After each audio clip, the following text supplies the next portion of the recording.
Hello, it's Randi Rhodes. Here's a clip from our show, and go to randirhodes.com for the whole thing and a podcast. Buy a stinking podcast. Mary had a little man. The fault. We believe that all men are created equal. To the magnificent mosaic that is America. From radio beacon to radio beacon. I have a dream today. Change has come to America. Knock, knock. Who's there? It's a figment of your imagination. Randi Rhodes Show. Turn up your mind. Mr. Speaker, regarding the memo, why is it okay for Republicans in the House to release a Republican memo and not at the same time as a Democratic memo to give the American public a full picture, or at least both sides of the argument behind this underlying intelligence? Mano, what's okay is to follow the process as the process is laid out, and that's precisely what is happening. I would remind you that the Democrats tried blocking the rest of the members of Congress from even having access to the memo that the majority wrote. Yesterday, the majority voted to provide access to the Democrats' memo. The process is this. It's an 11G process. You've all probably reported on it, which is a memo gets released to the broader members. They read it. Then you go and scrub to make sure that no sources and methods are being compromised, and then you go through the process of releasing it. The majority's memo already went through that process. That process is underway. This memo that we just got popped on us yesterday is now going through that process. And I would just tell you, unlike the Democrats on the Intelligence Committee who voted to deny access to this memo to the broader members, Republicans supported doing so. And so now, Devin actually made the motion. So now it will go through that 11G process just like this other memo did. Why not hold back? Why not hold that back and release it at the same time? Yeah, as Kevin was mentioning, the chairman went to the FBI to go through the memo to make sure that we were protecting any sources and methods, and we are confident that we are.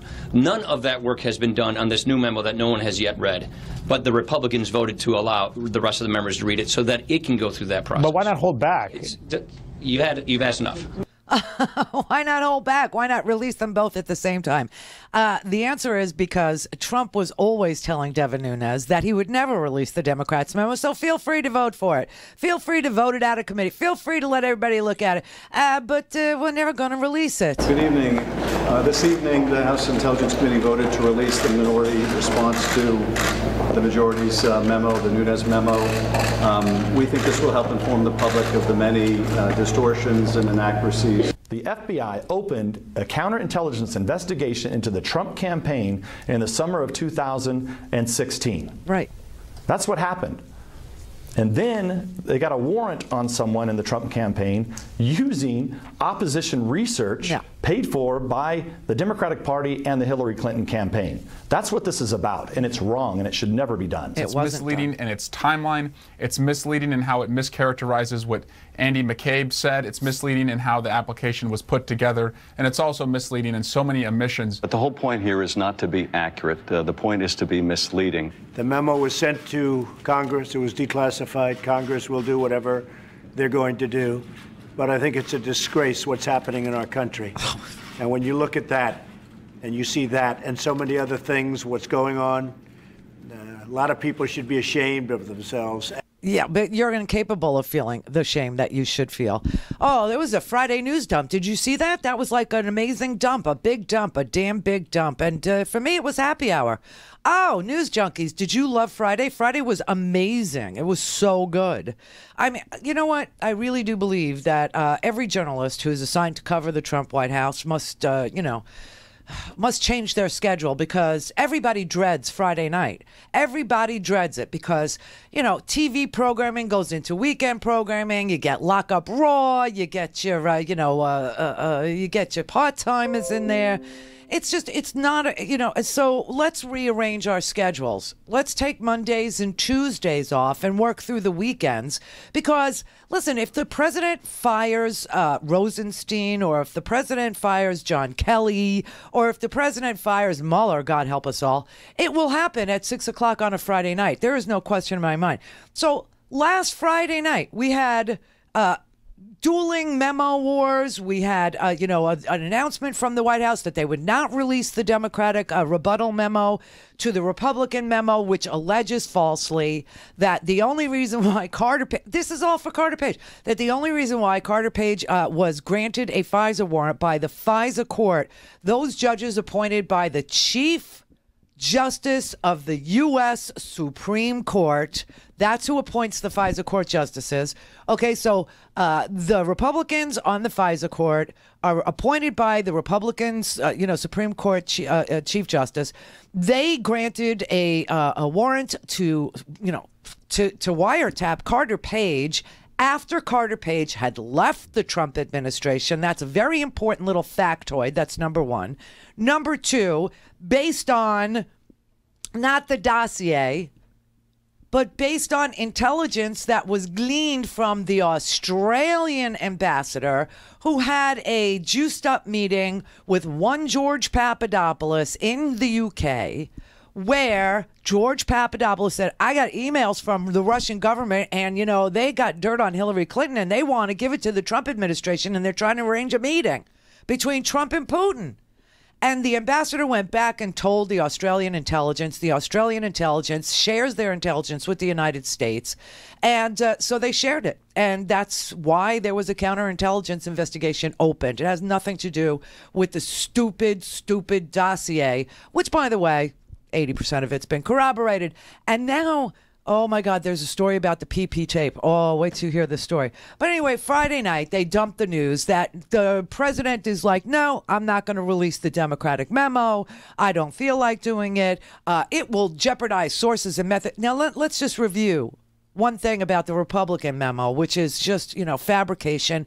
And of course, we're not allowed to see the underlying material, so we have no way of judging what all we know is the last paragraph of the Republican memo clearly said that the investigation was launched based on Australian intelligence informing us that the Trump campaign had been informed through one George Papadopoulos, who sat on the, he was the one of the foreign advisors, not foreign advisors, but foreign affairs advisors that was picked by Trump.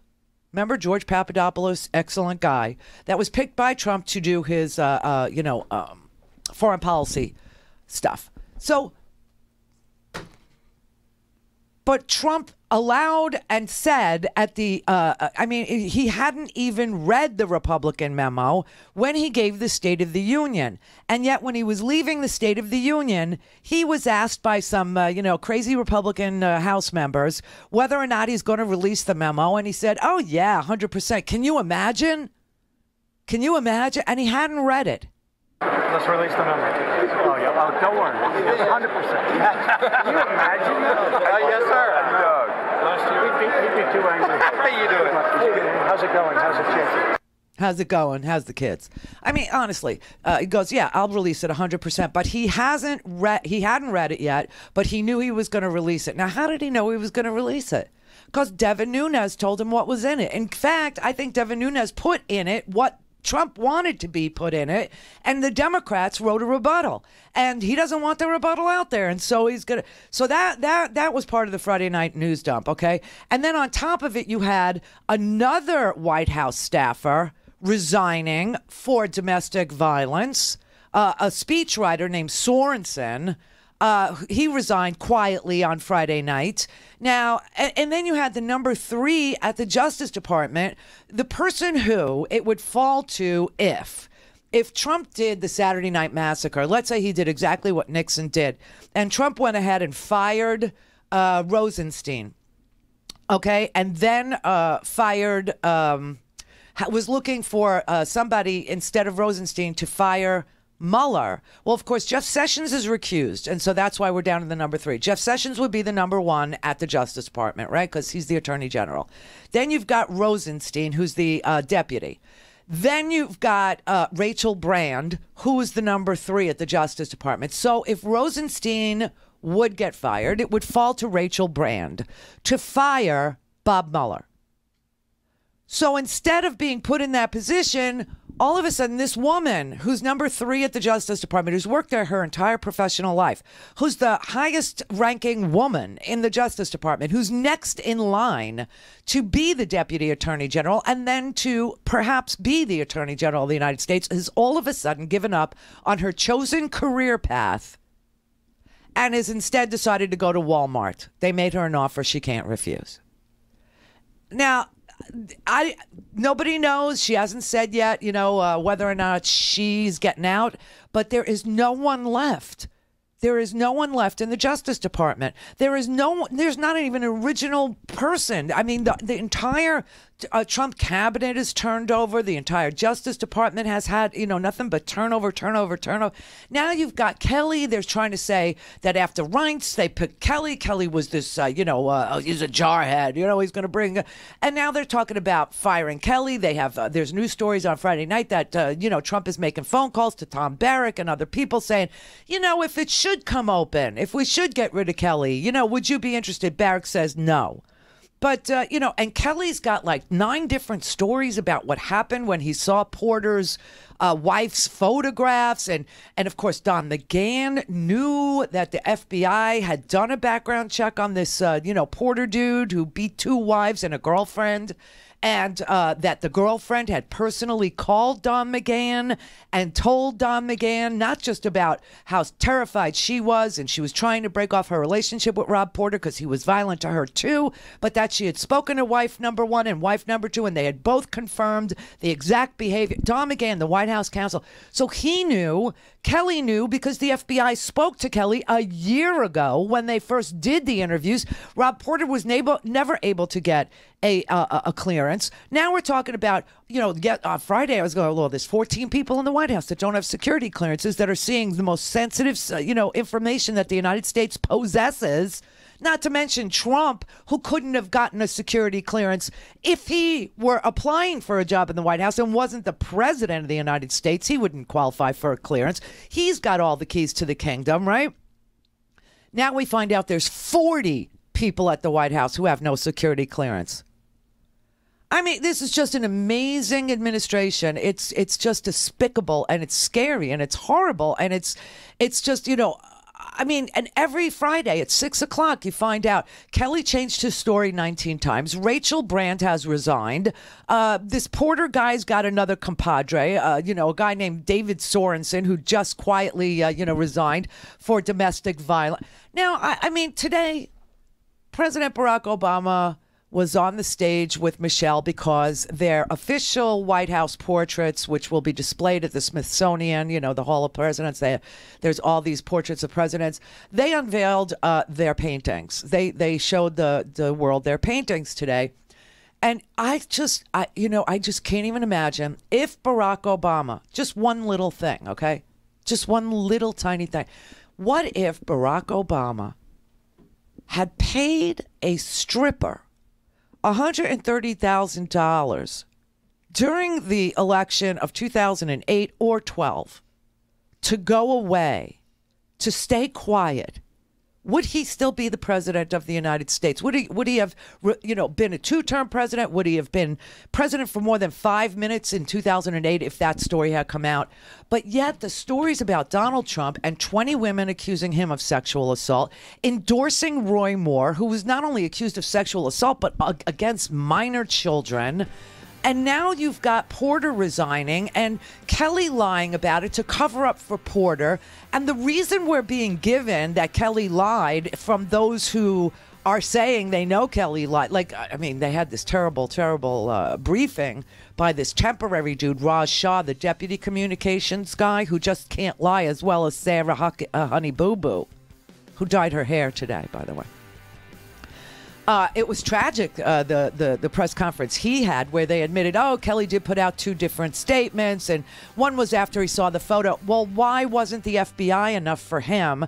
Or is the FBI just, it's a plot. It's a plot. If you ask the Republicans, the only thing Kelly did wrong was he relied on the FBI's background check. I mean, this is just insane. It's off the hook. This attack on law enforcement, this attack on all the systems and procedures. Wow. Clear for takeoff. Randi Rhodes Air Force. Air Force. RandiRhodes.com. Hey everybody, it's Brett from the Randi Rhodes Show. Independent media is the future, and Randi's leading the way. And it's ironic, the more freedom she gained, the more expensive it got. It's crucial now, more than ever, to keep this show pure and free of corporate influence so Randi can tell the hard truths. The first step to change is an unbiased media, and for that, we need your help. So please, go to randirhodes.com/support and subscribe, you bastards.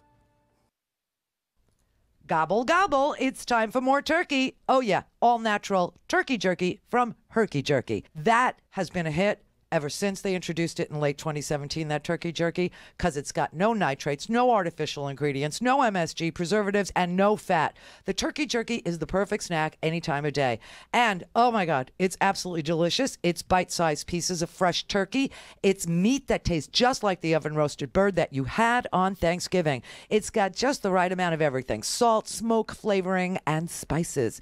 It's unlike anything you've ever had, and they don't skimp. They're going to send you a 14-ounce bag that is going to keep you munching for a long time. Nothing like those wimpy 3-ounce gas station bags. And all this month, $6 off every bag of turkey jerky, and there is no promo code needed. So you get free shipping with 2 bags or more of anything you order in the Herky Jerky store, including Smokies, bacon, beef, buffalo, elk, and venison jerky and sticks. February is the perfect time. Stock up on all the delicious products from Herky Jerky, especially the scrumptious turkey jerky. Order it today at herkyjerky.com. You're listening to the Progressive Voices Network, and here's a clip from Tara Buster with comedian Tara Devlin from RDTDaily.com. At this point, the way I'm looking at it, all Republicans are traitors. Okay? If you're in bed with anti-democratic foreign dictators, now allowing people who had a hand in undermining our election, and they're blocked from coming into the United States under sanctions, and you waltz them through the front door of the White House, you're an effing traitor. And if you are an average American idiot who is supporting that, you are also a traitor. Okay, you're a traitor. So I've taken to calling Republicans traitors. They're traitors. What does it take? How many Benghazi hearings did we have? How many times did I have to hear about Hillary's email server? So much so that I wake up screaming in the middle of the night about her private server. That's okay? Could you imagine if Barack Obama waltzed in through the front door of the White House, anybody. All things Randi at RandiRhodes.com. Go for launch. Speaking truth to power, the Randi Rhodes Show. At the time he talked about pointing to Rob Porter saying he was innocent. As you know, there's been a strong reaction to this from Democrats. He did not say that. On Capitol, he said he pointed to Rob Porter saying he is innocent. That's exactly what the president did say. But I want to talk to Kirsten Gillibrand. She put out a tweet responding to the president yesterday. She said the president has shown through words and actions that he doesn't value women. It's not surprising that he doesn't believe survivors or understand the national conversation that is happening. If he wants due process for the over a dozen sexual assault allegations against him, let's have congressional hearings tomorrow. Do the president's accusers deserve due process? George, let me say something. Those accusers have had their day on your network and elsewhere for a long time. They were trotted out again late last year. And I don't need a lecture from Kirsten Gillibrand or anybody else who protected and defended and harbored a sitting president who had sexual relations in the Oval Office and was impeached for lying. I don't need a lecture from her or anybody else. And she since, of course, has said that President Clinton had resigned. What? I don't know what she's talking about. Does anybody understand what Kellyanne Conway is talking about? The simple question to her was, do the women who have accused various people now in the White House, in our White House, the president himself, Rob Porter, and now this guy Sorensen have accused these people of perpetrating violence against them. Ivana said that Donald Trump raped her. Steve Bannon's wife said that he beat her. You had, Porter resigning after 2 wives and a girlfriend said that he was violent with them. And now you have Sorensen's wife saying that he, ran her foot over with a car, burnt her hands with cigarettes, literally. I mean, some freaking like torture.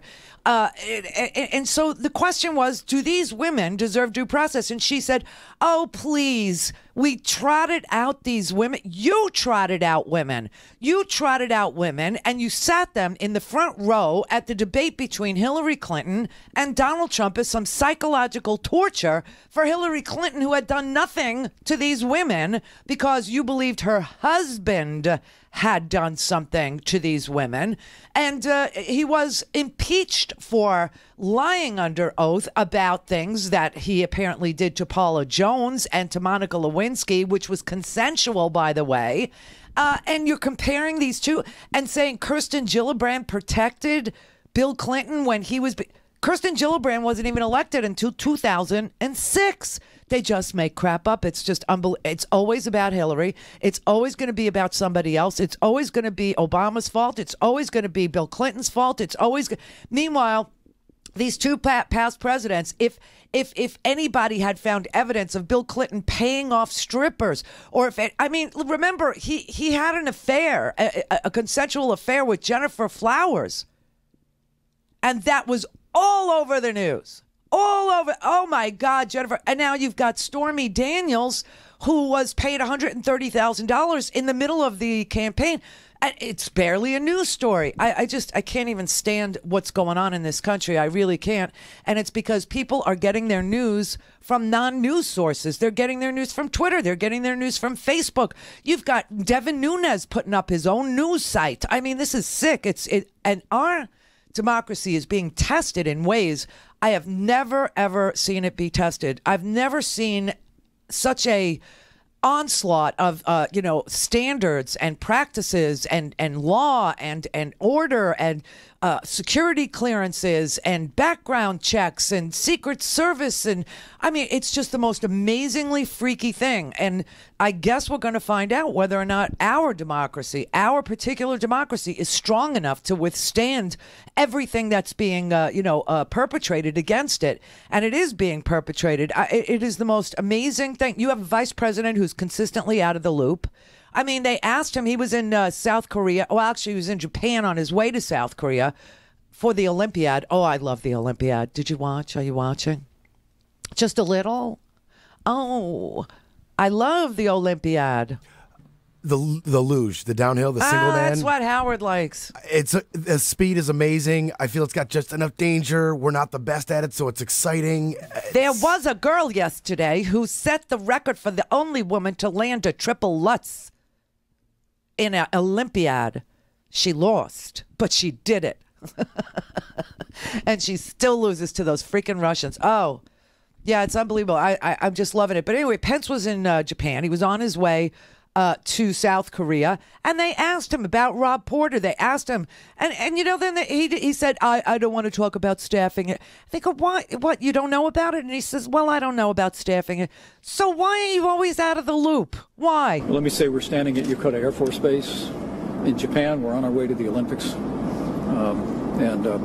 I learned as I awoke this morning of those developments, and so we'll comment on any issues affecting White House staff when we get back to Washington. Briefly follow up on that and ask, this is now a number of times when you found out, you're the vice president, you're number 2 in the administration, where you found out about something very late after a number of other senior staff below you, even in the West Wing, have found out about it.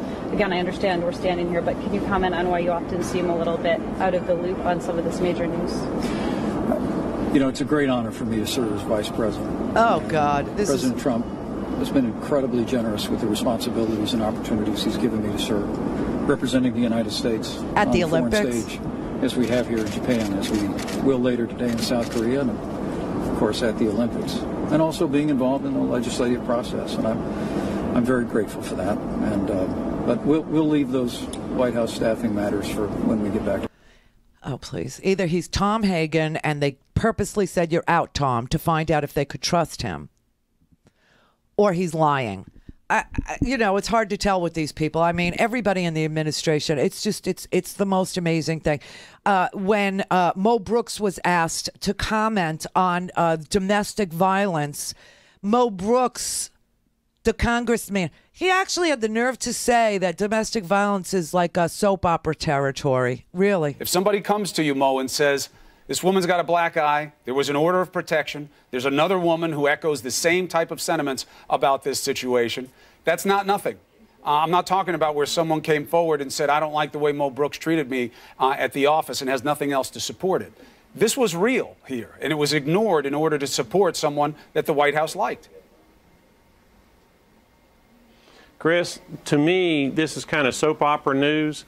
I'm not in a position. Oh my God. Domestic violence is soap opera who's news? telling the truth and who's not. I haven't looked at the evidence. I haven't talked to a single witness who has personal knowledge.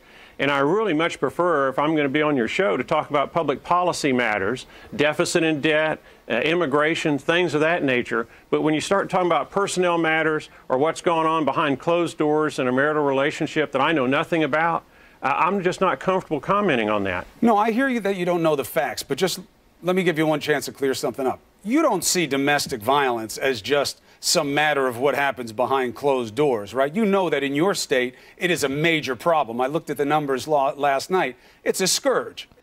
In Alabama, domestic violence is a scourge. And Mo Brooks refers to it as a soap opera. As soap opera news. Yeah, good point. Let's get back to real news like collusion with Russia or money laundering or obstruction of justice. How about that, Mo?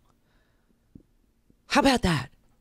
Holy crap. I mean, but see, this is the Republicans. And that's why I'm saying our democracy is being tested in ways I've never experienced before, where, you know, when Nixon was, obstructing justice, when Nixon wouldn't turn over his private tapes, when the court ordered Nixon to turn over his private tapes, when the court said that, and Nixon said, you know what I'll do?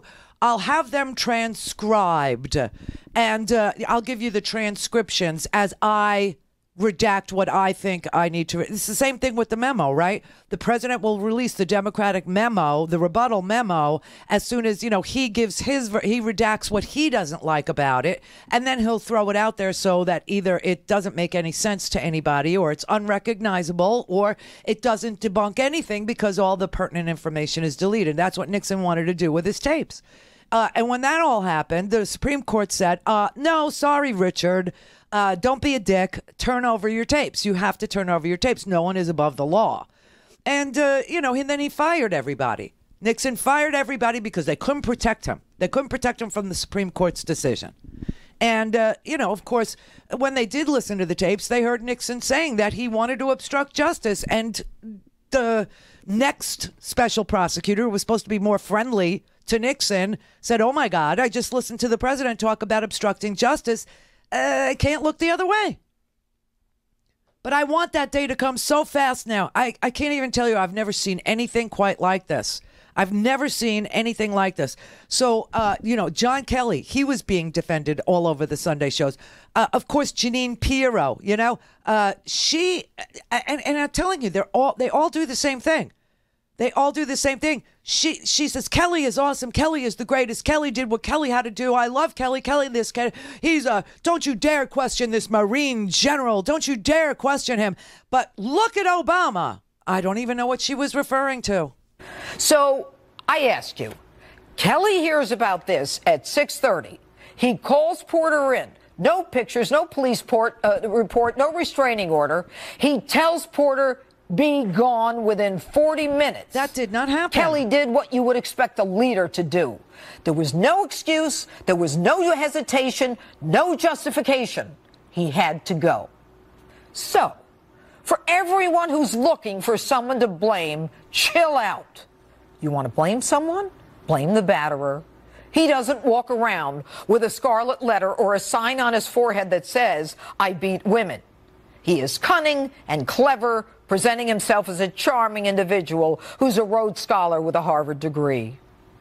You want to stop a four-star general who is running the White House, who believes in chain of command, who makes a decision within 40 minutes because you hate Donald Trump? Find another scapegoat. You might want to look at the last president. What? Why would you want to look at the last president? Who did he batter?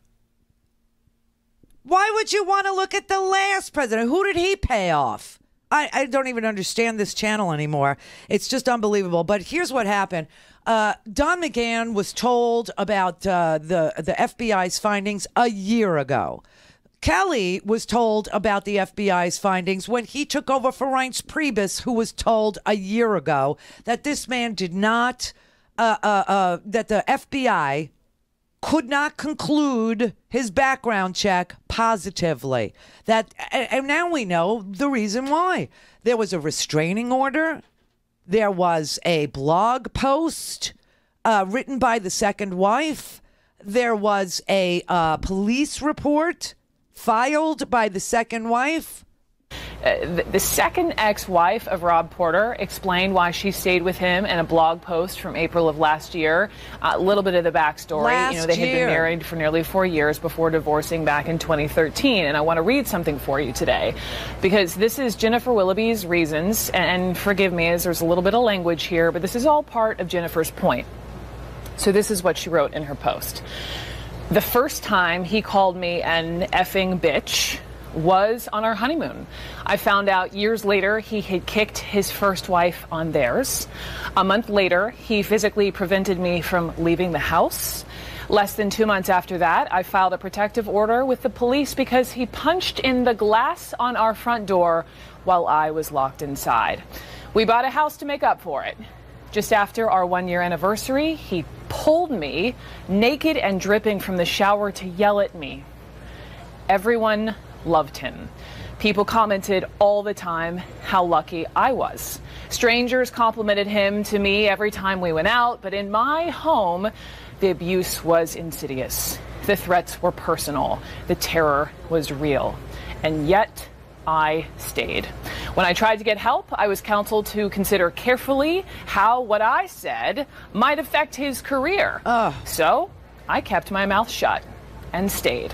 I was told, yes, he was deeply flawed, but then again, so was I. And so I worked on myself and I stayed. If he was a monster all the time, perhaps it would have been easier to leave, but he could be kind and sensitive. And so I stayed. He cried and apologized, and so I stayed. He offered to get help and even went to a few counseling sessions and therapy groups, and so I stayed. He belittled my intelligence and destroyed my confidence, and so I stayed. I felt shamed and trapped, and so I stayed. Friends and clergy didn't believe me, and so I stayed. I was pregnant, and so I stayed. I lost the pregnancy and became depressed, and so I stayed. Abuse is indifferent to education level, socioeconomic status, race, age, or gender, and no one can ever know the dynamics of another's relationship.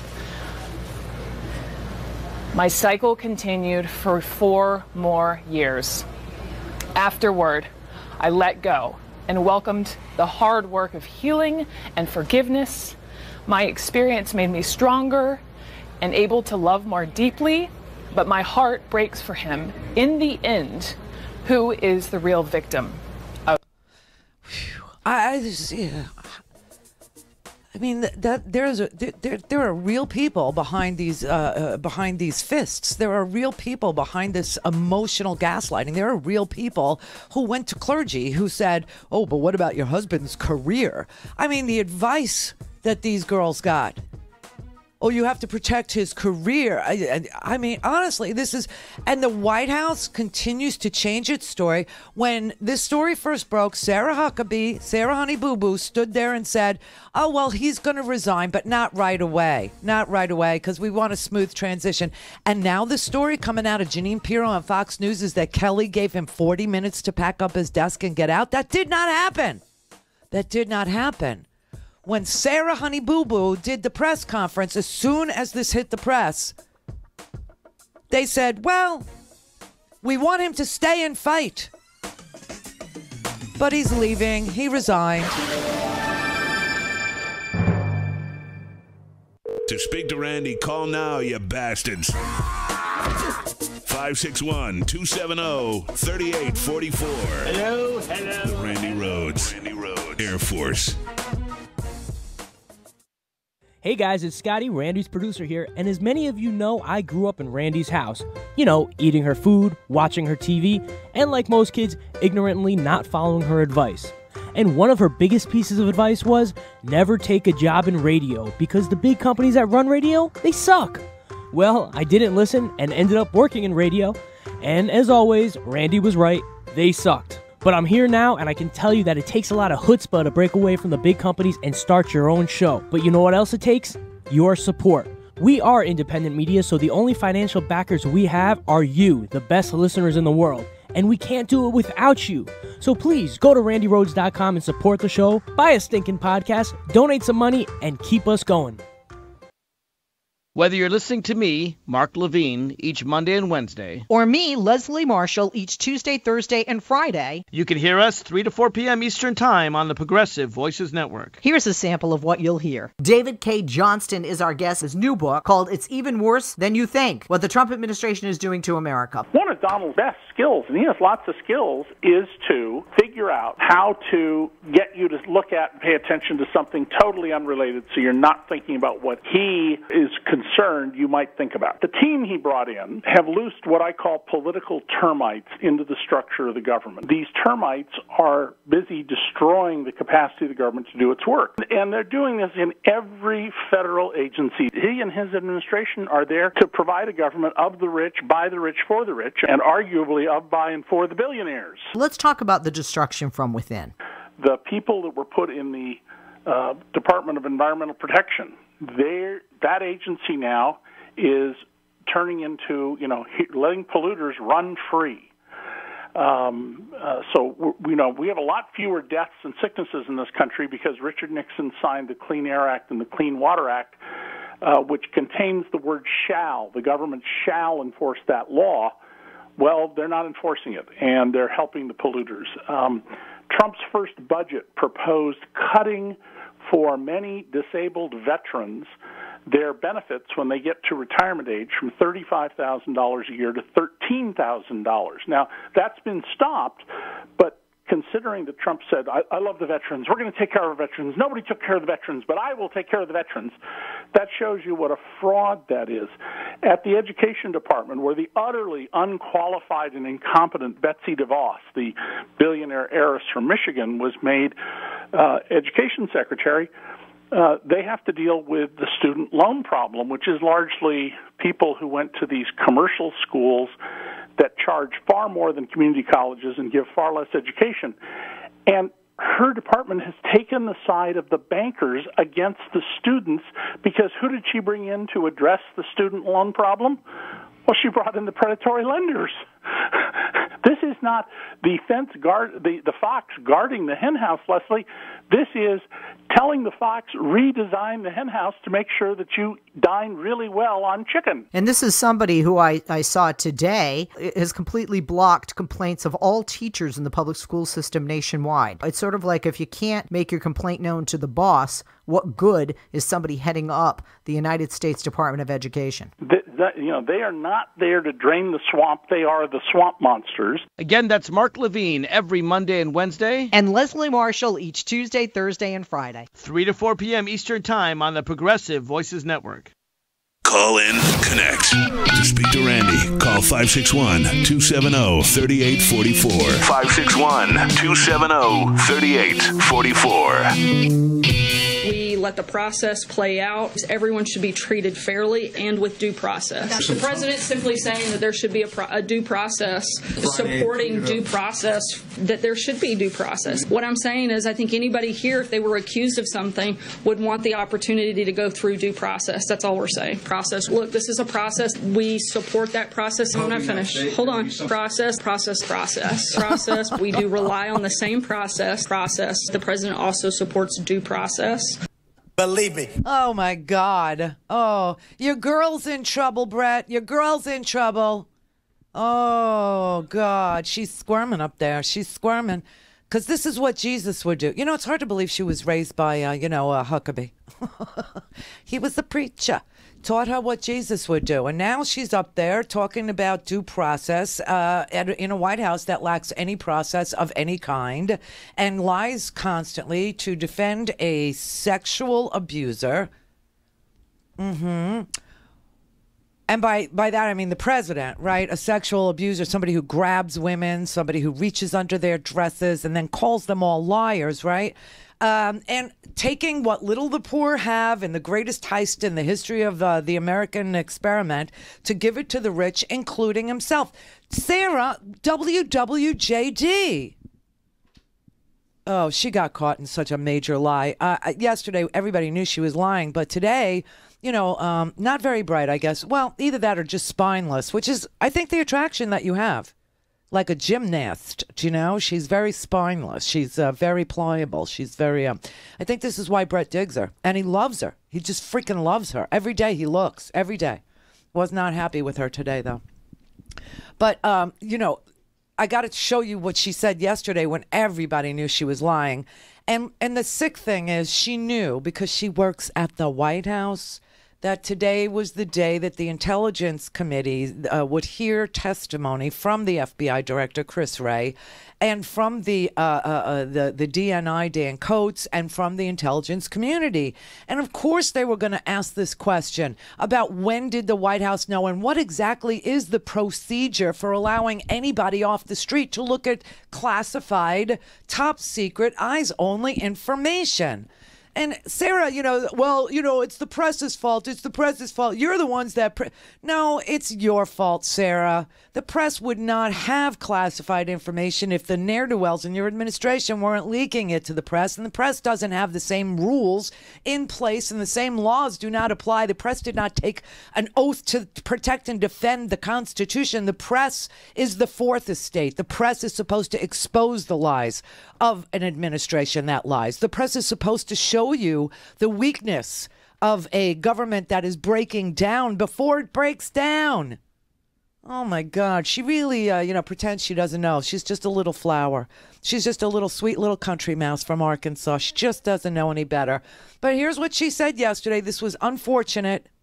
At any time between January 25th of last year and last Wednesday, did the FBI make anyone here at the White House, whether it was in the counsel's office, the chief of staff's office, or anyone else, did the FBI make anybody here aware of the allegations that had been raised against Porter by Colby Holderness and his second wife, Jenny Willard? Look, we learned of the extent of the situation involving Rob Porter last Tuesday evening. No. And within 24 hours, his resignation had been accepted and announced. No. We announced a transition was going to happen, and within hours, it did. No. The president and the entire administration take domestic violence very seriously. No. And believe all allegations need to be investigated thoroughly. Above all, the president supports victims of domestic violence and believes everyone should be treated fairly and with due process. Oh, good. We've addressed this situation extensively, and we have nothing more to add at this time on that topic. The allegations that were raised against him would make him a prime candidate for blackmail, which would lead any responsible person at the FBI to come to the White House to say, just want to let you know, this person will likely never get a permanent security clearance. Was that concern ever raised to anyone here at the White House? As I know Raj addressed last week, we let the process play out. It was ongoing, hadn't been completed. And beyond that, in the statement I just gave you, I don't have anything else to add. Okay, the process was ongoing. The FBI was not complete with their... All right, well, too bad for her because Chris Wray testified today. And Ron Wyden of Oregon, thank you, Oregon, for sending us Ron Wyden. Ron Wyden of Oregon asked the question of Chris Wray. Did you notify the White House? When did the White House become, when did you complete your investigation? What's the timeline here? Was the FBI aware of allegations related to Rob Porter and domestic abuse? And if so, was the White House informed this could affect his security clearance? When were they informed, and who at the White House was informed? Well, Senator, there's a limit to what I can say about the content of any particular background investigation for a variety of reasons that I'm sure you can appreciate. I would say that the background investigation process involves a fairly elaborate set of standards, guidelines, protocols, agreements, et cetera, that have been in place for 20-plus years. And I'm quite confident that in this particular instance, the FBI followed established protocols. So was the White House informed that this could affect his security clearance? That's a yes or no. I can't get into the content of what was briefed. What were they informed? What I can tell you is that the FBI submitted a partial report on the investigation in question in March. And then a completed background investigation in late July. Complete. That soon thereafter, we received requests for follow-up inquiry. And we did the follow-up and provided that information in November. And then we administratively closed the file in January. And then earlier this month, we received some additional information, and we passed that on as well.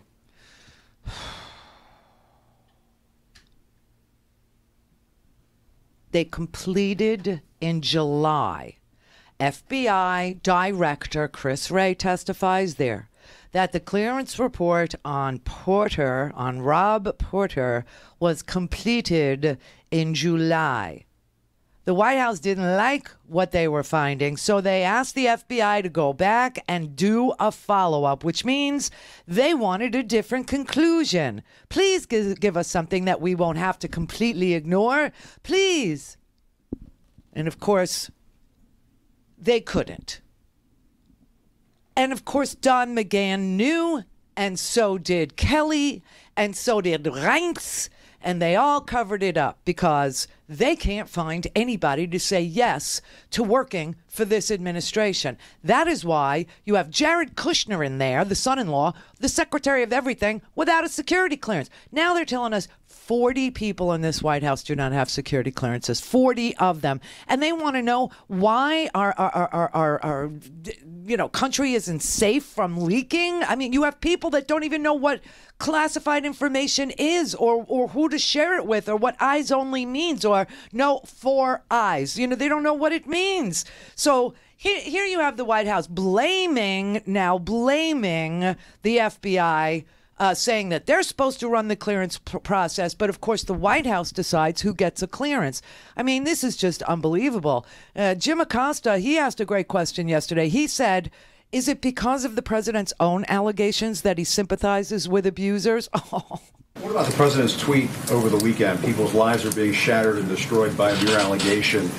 It seems like the president was believing Mr. Porter as opposed to his alleged victims. Why did the president tweet that over the weekend? Why is he seemingly defending Mr. Porter publicly? Is it because he has faced his own allegations? Is there some sensitivity there? Is that why that is? Look, as I just said, and I'll repeat it again, the president and the entire administration take domestic violence very seriously and believe all allegations need to be investigated thoroughly.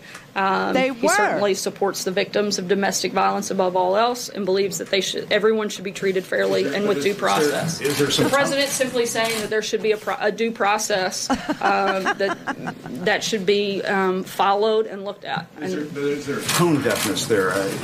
Is there just a being on the wrong side of things? I don't think the president being on supporting due process for any allegation is not tone deaf. I think it is allowing things to be investigated and a mere allegation not be the determining factor. He's not taking a side necessarily one way or the other on any specific issue here. He's talking about mere allegations shouldn't be the determining factor for any individual, that there should be due process. I think anybody here, if they were accused of something... Hold on, Jim, I'm not finished. Hold on. Jim, hold on. What I'm saying is I think anybody here, if they were accused of something, would want the opportunity to go through due process. That's all we're saying. Yeah, well, stop saying it because there was an investigation. We're not talking about putting Rob Porter in prison. See, if we were talking about jailing Rob Porter, sure, a jury of his peers or a plea deal or whatever. okay, after he's presented with the evidence that the FBI has accumulated on him over these many months. The FBI did an investigation into him by way of he wanted to work in the White House. And we're supposed to have the highest standards for those who work in the White House, let alone handle classified information. And so the FBI did their background check. The FBI completed their background check. They completed their complete they told the White House in March, after a partial cursory investigation, this man will not qualify for a clearance.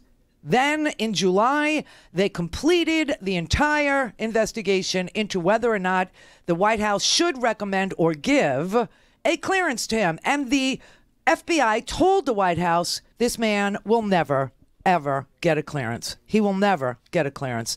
This man is a wife beater. This man is a emotional abuser. This man is a gaslighter. This man has ruined several women's lives.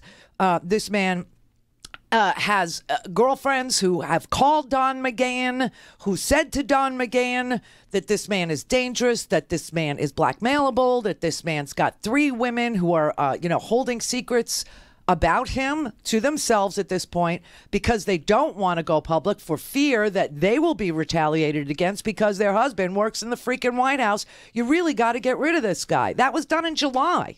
In freaking July. Then again in November.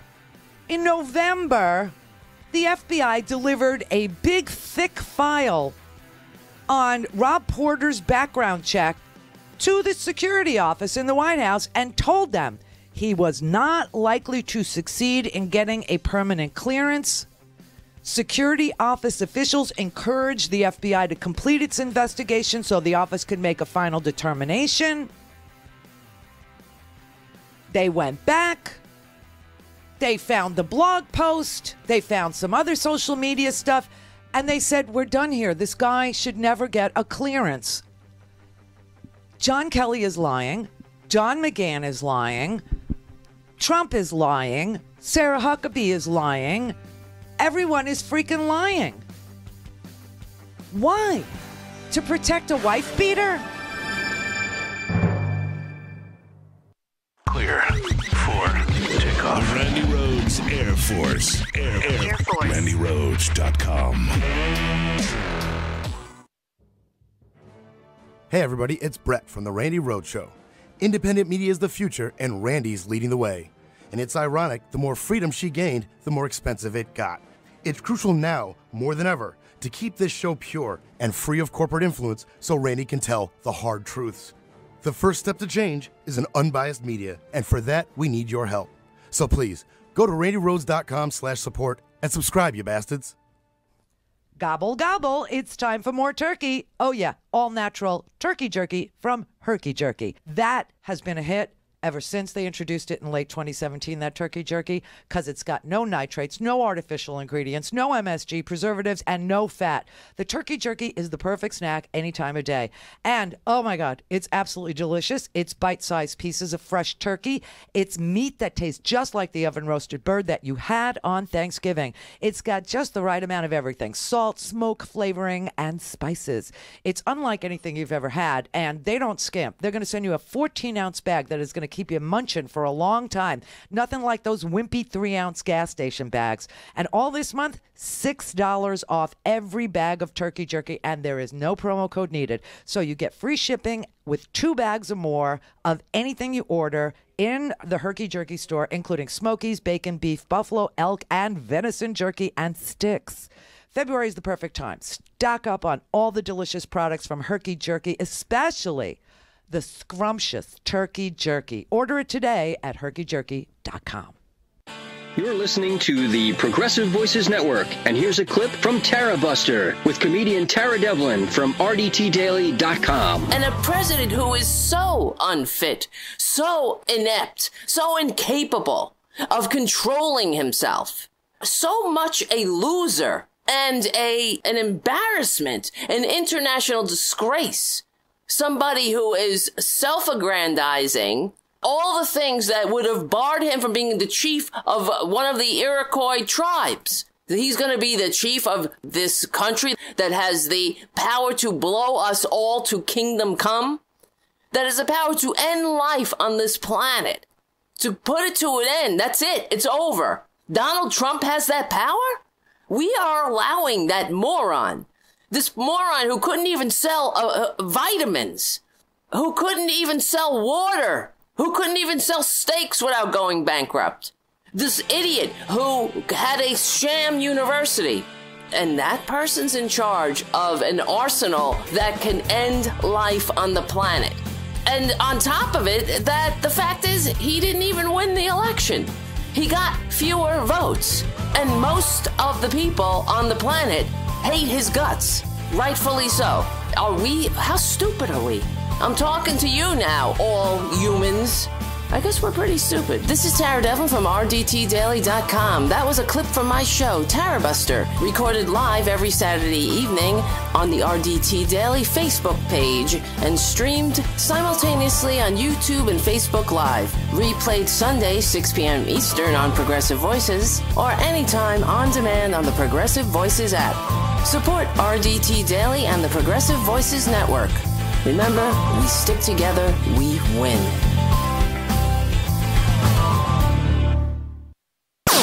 All things Randi at RandiRhodes.com. Go for launch. Speaking truth to power, the Randi Rhodes Show. Why did the president not use this as an opportunity to say something like that? Why does he have to speak through you? The president has been clear multiple times through myself and others within the administration that we condemn domestic violence in all forms. He has not said it. Why has he not said it? I'm the spokesperson for the White House and for the president, and I'm saying it to you right now. Why does the president have to say it? Why didn't he say it?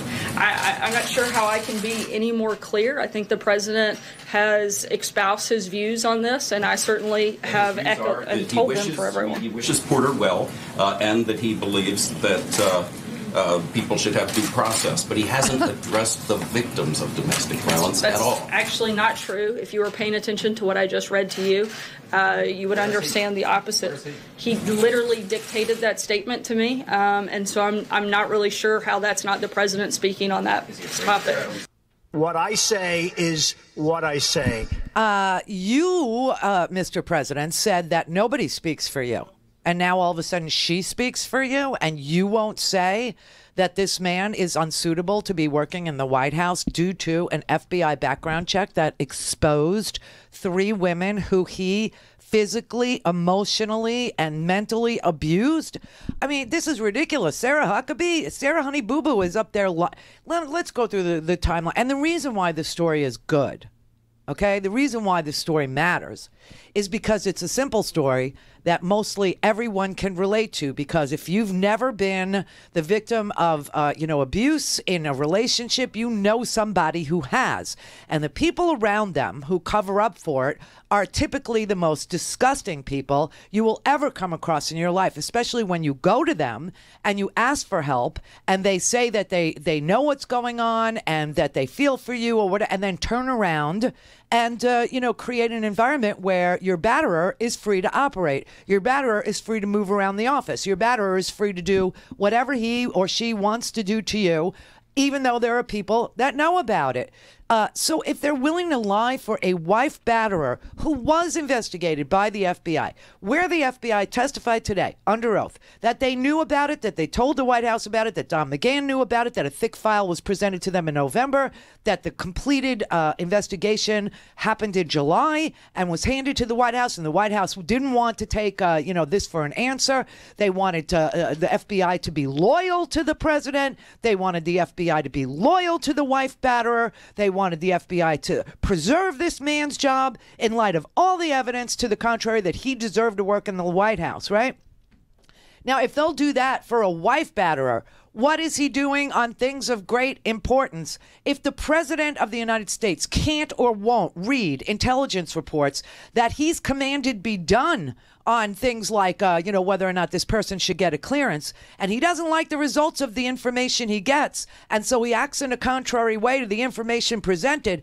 Then how can this man sit in judgment of war and peace issues? How can he be the commander-in-chief of the entire military? How can he make decisions based on what's good for America if he doesn't like what the intelligence community finds, like on Russia?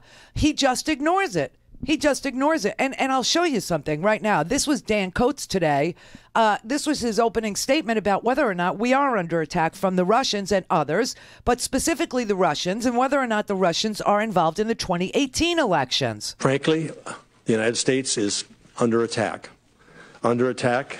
by entities that are using cyber to penetrate virtually every major action that takes place in the United States.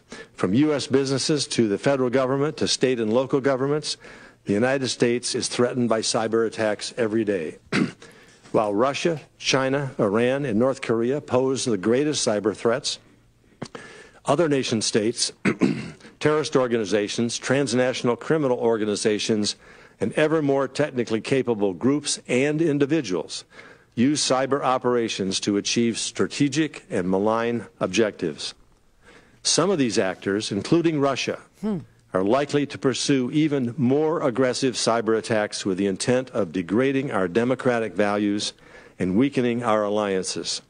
Persistent and disruptive cyber operations will continue against the United States and our European allies, using elections as opportunities to undermine democracy, sow discord, and undermine our values. That's that is the Director of National Intelligence testifying that we are under attack. We were attacked. We're continually under attack by the Russians, who see elections as an opportunity to sow discord and to change the complexion of our democracy. So, there you have it. Now, if the president can't see a simple matter like Rob Porter beats his wives, then how does the president, protect and defend the United States from enemies? He can't, because he doesn't accept the conclusions that the intelligence communities bring to him on various issues. And the easiest one to understand is this spousal abuser. We all know what the intelligence agencies are telling him about Russia. We all know what the intelligence agencies are telling him about people that work in his White House. We know. And he ignores it. He doesn't like the results, and therefore he smears the organization. He blames the organization. Go back and give me information I don't have to ignore. I mean, it's a very sick presidency. There's no question. And the amount of dissembling that has to go on. I mean, John Kelly literally went to the staff of the White House and asked the staff of the White House to lie for him. I mean, this is what happens. It takes 2 seconds to tell the truth. The truth would be Russia attacked us, and we are doing everything that we possibly can. In fact, today there was testimony from Chris Wray where they asked him, what are you doing to protect the United States against Russian hacking in the 2018 election? And he started listing all these things. And one of the questions was, are you doing this because the president ordered you to do it? And Chris Wray had to say, no, the president hasn't asked us to do anything. We're just doing it because we're trying to protect the United States. The president hasn't asked us to do anything to, prevent Russia from getting into voter registration rolls or, to troll the internet or to, hashtag release the memo or, and as far as the memo goes, oh my God, Chris Wray, this Nunes memo, remember all those stories in the newspaper about how the FBI had grave concerns about Nunes releasing that memo, grave concerns. And the president went to the State of the Union having not even read it. And was asked, are you going to release the memo? And the president said 100%. Can you imagine? 100%. Hadn't even read it. So they asked Chris Wray to get today under oath. Did you tell the president not to release the stupid memo? Well, Senator, I would just repeat what we said at the time, which is that we had then and continue to have now grave concerns about the accuracy of the memorandum because of omissions. We provided thousands of documents that were very sensitive and lots of briefings, and it's very hard for anybody to distill all that down to 3.5 pages. Oh, for Pete's sake, for the love of Jesus. Oh, my heavens to Murgatroyd. No, I'm not kidding. This is unbelievable. So let's just look at like a brief timeline of something that we know happened and how it was dealt with by the White House. All right, let's start here. Okay, thank you, Philip Bump. He's good at the timeline. I guess my correction corrected him. I'm very forceful. All right, so on March 2014. Porter Goss became the chief of staff for Senator Orrin Hatch. Now, isn't that interesting? Let's just pause there, shall we? Because Jason Miller, who is, the White House wants Jason to quit his media job and come to work at the White House and maybe take John Kelly's place. I mean, what? Yeah, but they like the way he defends the president on the TV. But even Jason Miller could not defend the president on this Rob Porter issue. Domestic violence is a crime. And so if these allegations against Mr. Porter are accurate, and I have no reason to believe that they're not accurate, Ms. Holderness and Ms. Willoughby were very credible, especially Ms. Willoughby on your show last week, and that very compelling stories. That would mean that Rob Porter was then working as a chief of staff to a very powerful U.S. senator, being someone who has committed these crimes. And then he's someone who somehow entered the transition as someone who these crimes, and somebody then brought him into the White House as someone who had committed these crimes. And so what I would want to know, if I was the President of the United States or if I was General Kelly, is who brought Rob Porter into the White House Orrin Hatch. At the very beginning, who brought him into the transition. Orrin and quite Hatch. frankly, I think Senator Hatch should be trying to figure out who the heck even brought him in. And so this is this is problematic, and I also don't think that it was good that Rob Porter resigned. I think when you have such overwhelming evidence like this, someone like that should have been fired. Yeah, that's his best friend, Jason Miller. Jason Miller, it's a crime. Orrin Hatch had him as his chief of staff. How did Orrin come upon him, and who put him in the transition? Orrin did. So that's why I started with 2014, where Rob Porter becomes the chief of staff for Senator Orrin Hatch, who has been pilloried by his hometown newspaper, the Salt Lake Tribune, to the point where Orrin is going to retire now. All right. Fast forward 2 years, February 2016, a woman was dating Rob Porter, and she actually contacted the two ex-wives, Willoughby and what's the other one? I'm sorry, I forgot your name.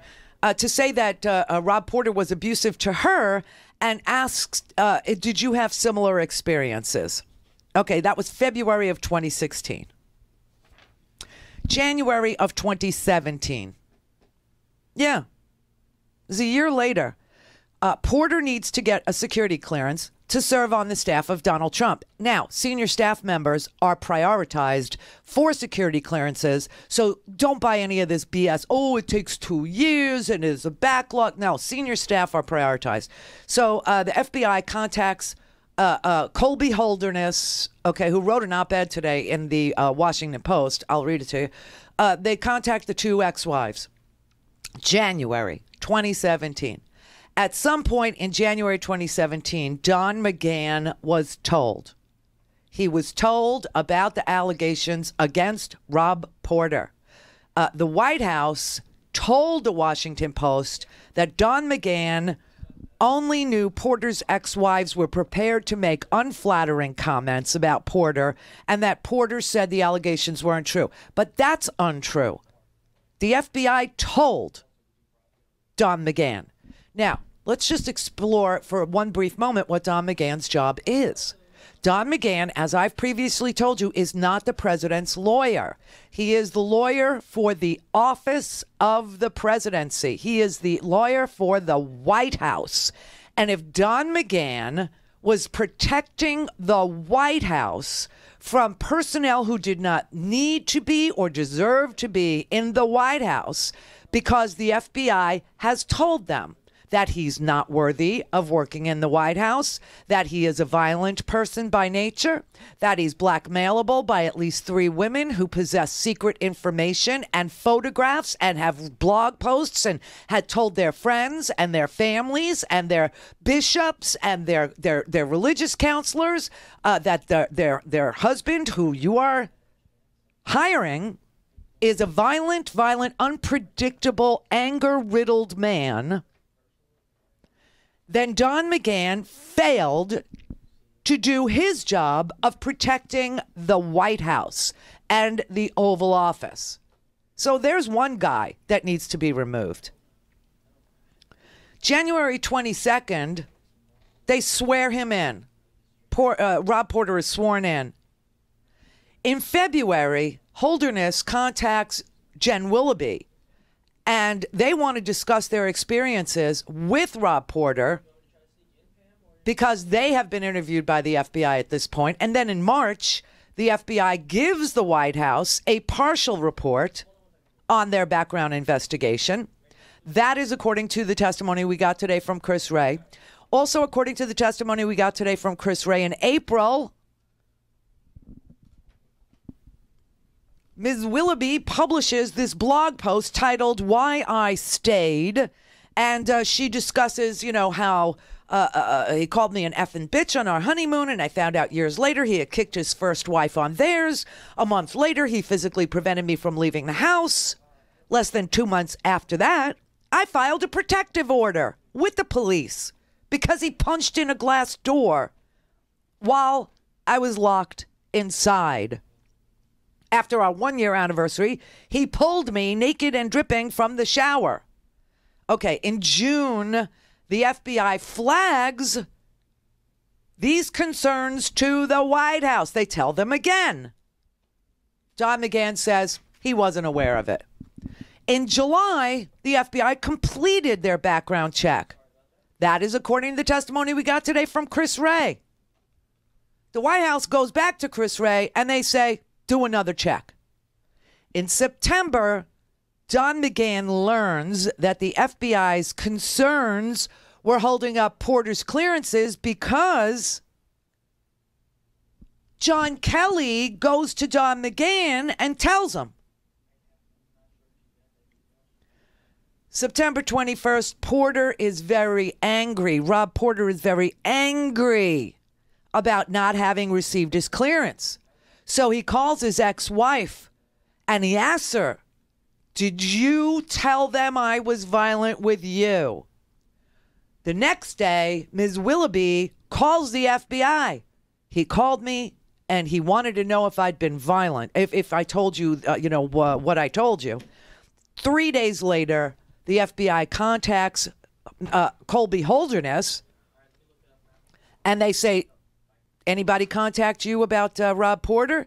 She tells the media this week that Rob did call her and asked her to downplay the violence in their marriage. She says, that's not representative of the marriage I had, and refused to lie. In September, at some point in late September, the FBI asks Rob Porter to explain the circumstances behind the photo of Holderness with a black eye. The FBI had that photo in late September. She's up there saying, and they're all saying at the White, new information became available, meaning that photo, and 40 minutes later he was got bullcrap. They've had that photo. The FBI had that photo. And as I said, in November, the FBI delivered a very thick file on this Rob Porter, and I'm sure the photograph was included.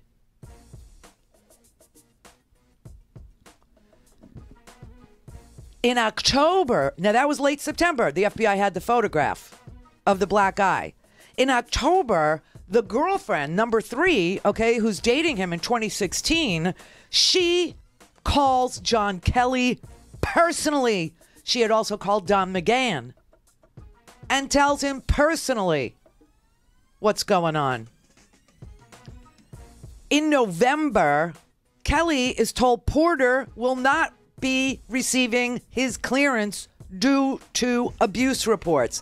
Porter tells Kelly, I'll be happy to resign. Kelly tells him, no, stay. Don't leave. Don't go.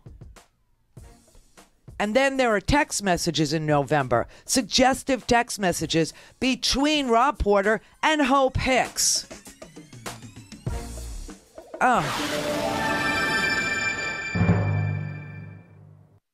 To speak to Randi, call now, you bastards.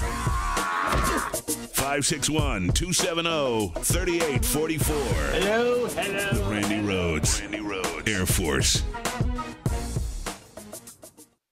Hey guys, it's Scotty, Randy's producer here, and as many of you know, I grew up in Randy's house. You know, eating her food, watching her TV, and like most kids, ignorantly not following her advice. And one of her biggest pieces of advice was, never take a job in radio, because the big companies that run radio, they suck.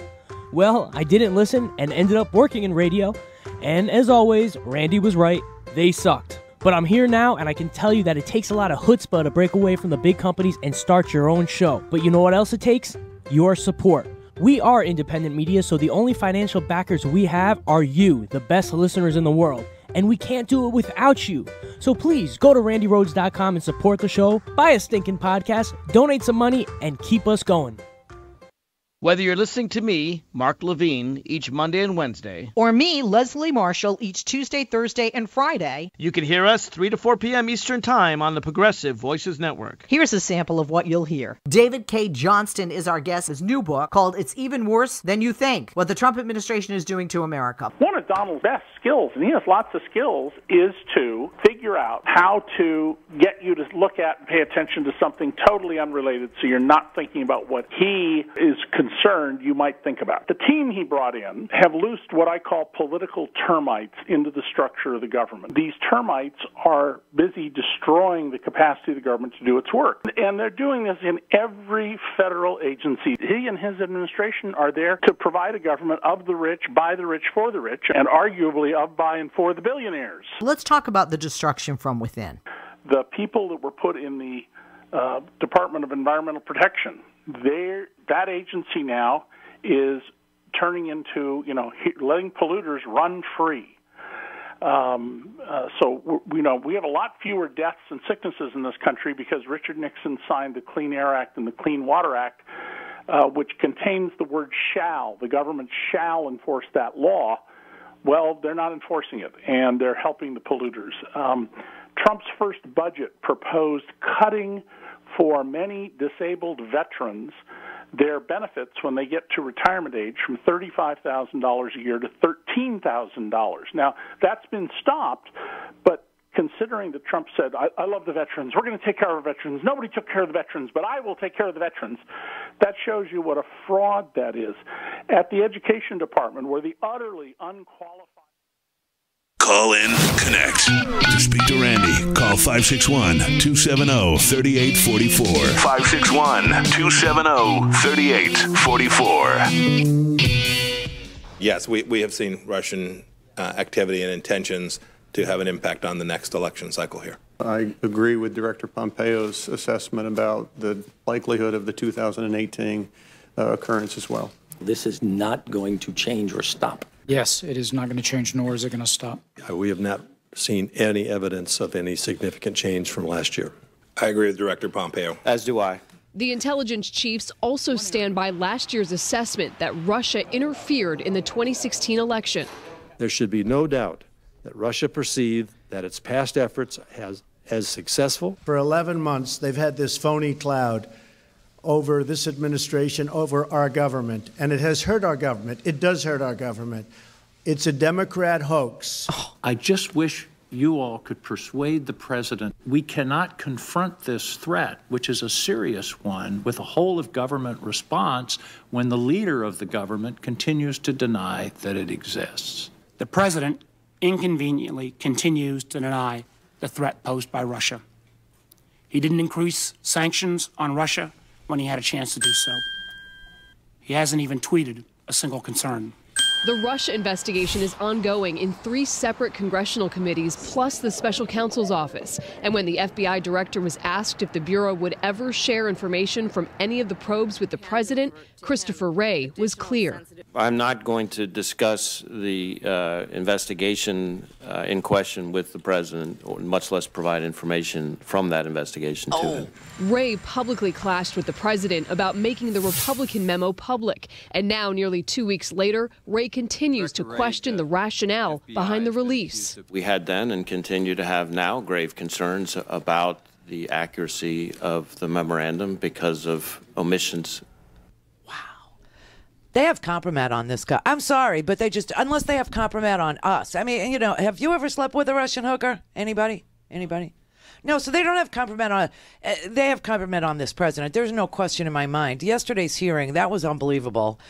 You should watch the whole thing on C-SPAN. There was so, I mean, you had all 6 intelligence agencies testifying that Russia is attacking us, that they haven't stopped attacking us, that they did attack us in the 2016 election. Everybody saw it. Everybody knows it, except for the president, who continues to deny that it happened and is not ordering anybody to do anything whatsoever to prevent it from the 2018 election. It's just unbelievable. Dan Coates, you know, he said, we need to tell the American people, you need to do it. Tell them now.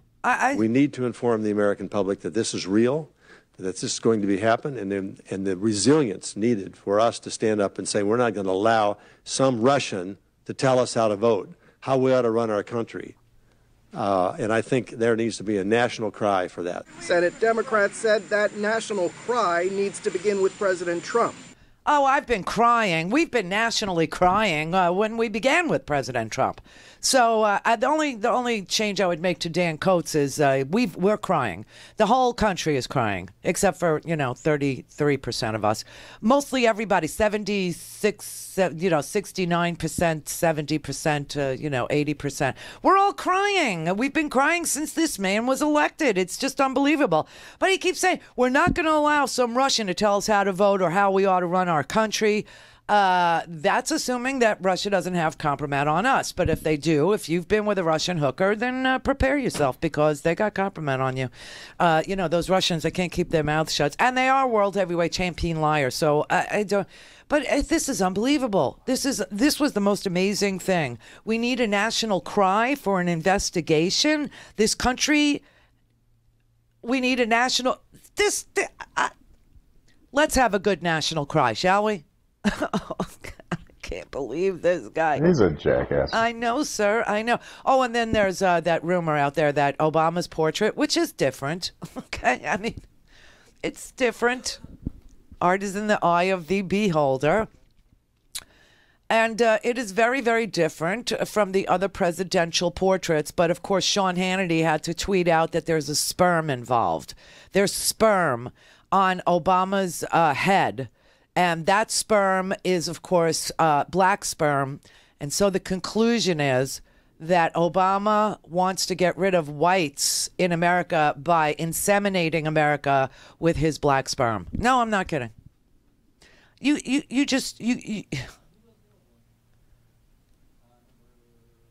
can't make this crap up. Well, Alex Jones can, and he did. And this has been in the mainstream news. Obama portrait shock. President covered in sperm. This artist is obsessed with sperm. All of his paintings have sperm swimming all over everything. So I've told Kit to take the question mark off. It's admittedly that he paints sperm everywhere. And the word is him and Obama are really good friends. And so here's a giant sperm swimming. Can I just say, you see this document that he's presenting to you as evidence of what he's saying? It's InfoWars. He's actually using his own, that printout on his table there is his own InfoWars printout of his own article, and then he goes and quotes his own article that there is definitely sperm. It's been confirmed that there's sperm across the president's head. He also shows the president has 6 fingers in the national portrait. So there is the sperm. The head of the sperm. Look, he's trying. This is a GMO sperm. It's a GMO sperm. It wouldn't even have a tail or be able to swim. So these are fully formed sperm that he has. You can see the sperm. You're going to launch into one of your product commercials now? So that is in your face. That is, you say, well, it doesn't make sense. That is not in my face. That's on his face. It's a religion of degeneracy. It's what globalism is. It's what Satanism is. So there you go. President Obama covered in sperm. In new national portrait. What are you doing in there, Brett? And it's all part of the joke in your face, because they don't want upright strength.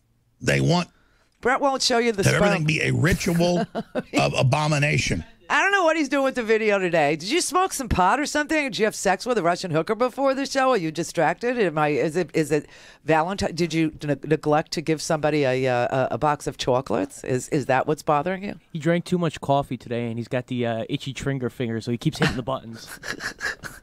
He didn't get Sarah Huckabee Sanders on TV today, so. No, oh, right. There was none, was there? There was no. Nope. There was no presidential. So his Valentine's wasn't here today for him. Honestly, I woke up in the mood for romance, and she took Valentine's off, Brett, because you're not her first love. I don't know how to break that to you, but the liar in chief, the stonewaller in chief, the actual wall around Donald Trump, Sarah, honey boo boo, is not in love with you, Brett. She's not, and I believe subconsciously, Brett, that you did not want to show the sperm on President Barack Obama's head. I don't believe you want the audience to understand that Obama's portrait has sperm all over it, and it's Satanism and 6 fingers. I don't think you want... I just wanted to get out before he mentioned Antifa one more time. And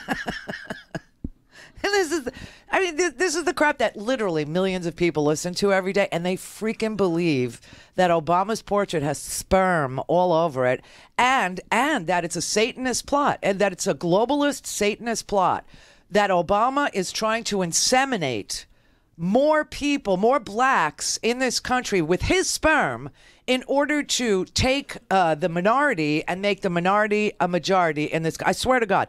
So Sean Hannity tweeted this swill out, right? And then all of a sudden he decided to let you know that he doesn't really do his own tweeting, that his staff apparently does it, and his staff had sperm as their... Yeah, dripping into their Twitter. And he decided that it didn't represent his voice. So he apologized and took down the tweet. But the tweet was up there all day yesterday after Alex Jones decided to tell you that Obama has a plan to inseminate black women all across this country in order to make the majority the minority, and the minority the majority. This is... I swear to God, this is the crazy world in which we toil. Now, those people obviously do not believe that Russia attacked us, or that the Trump administration received the stolen, hacked materials, and that they willingly disseminated those stolen, hacked materials.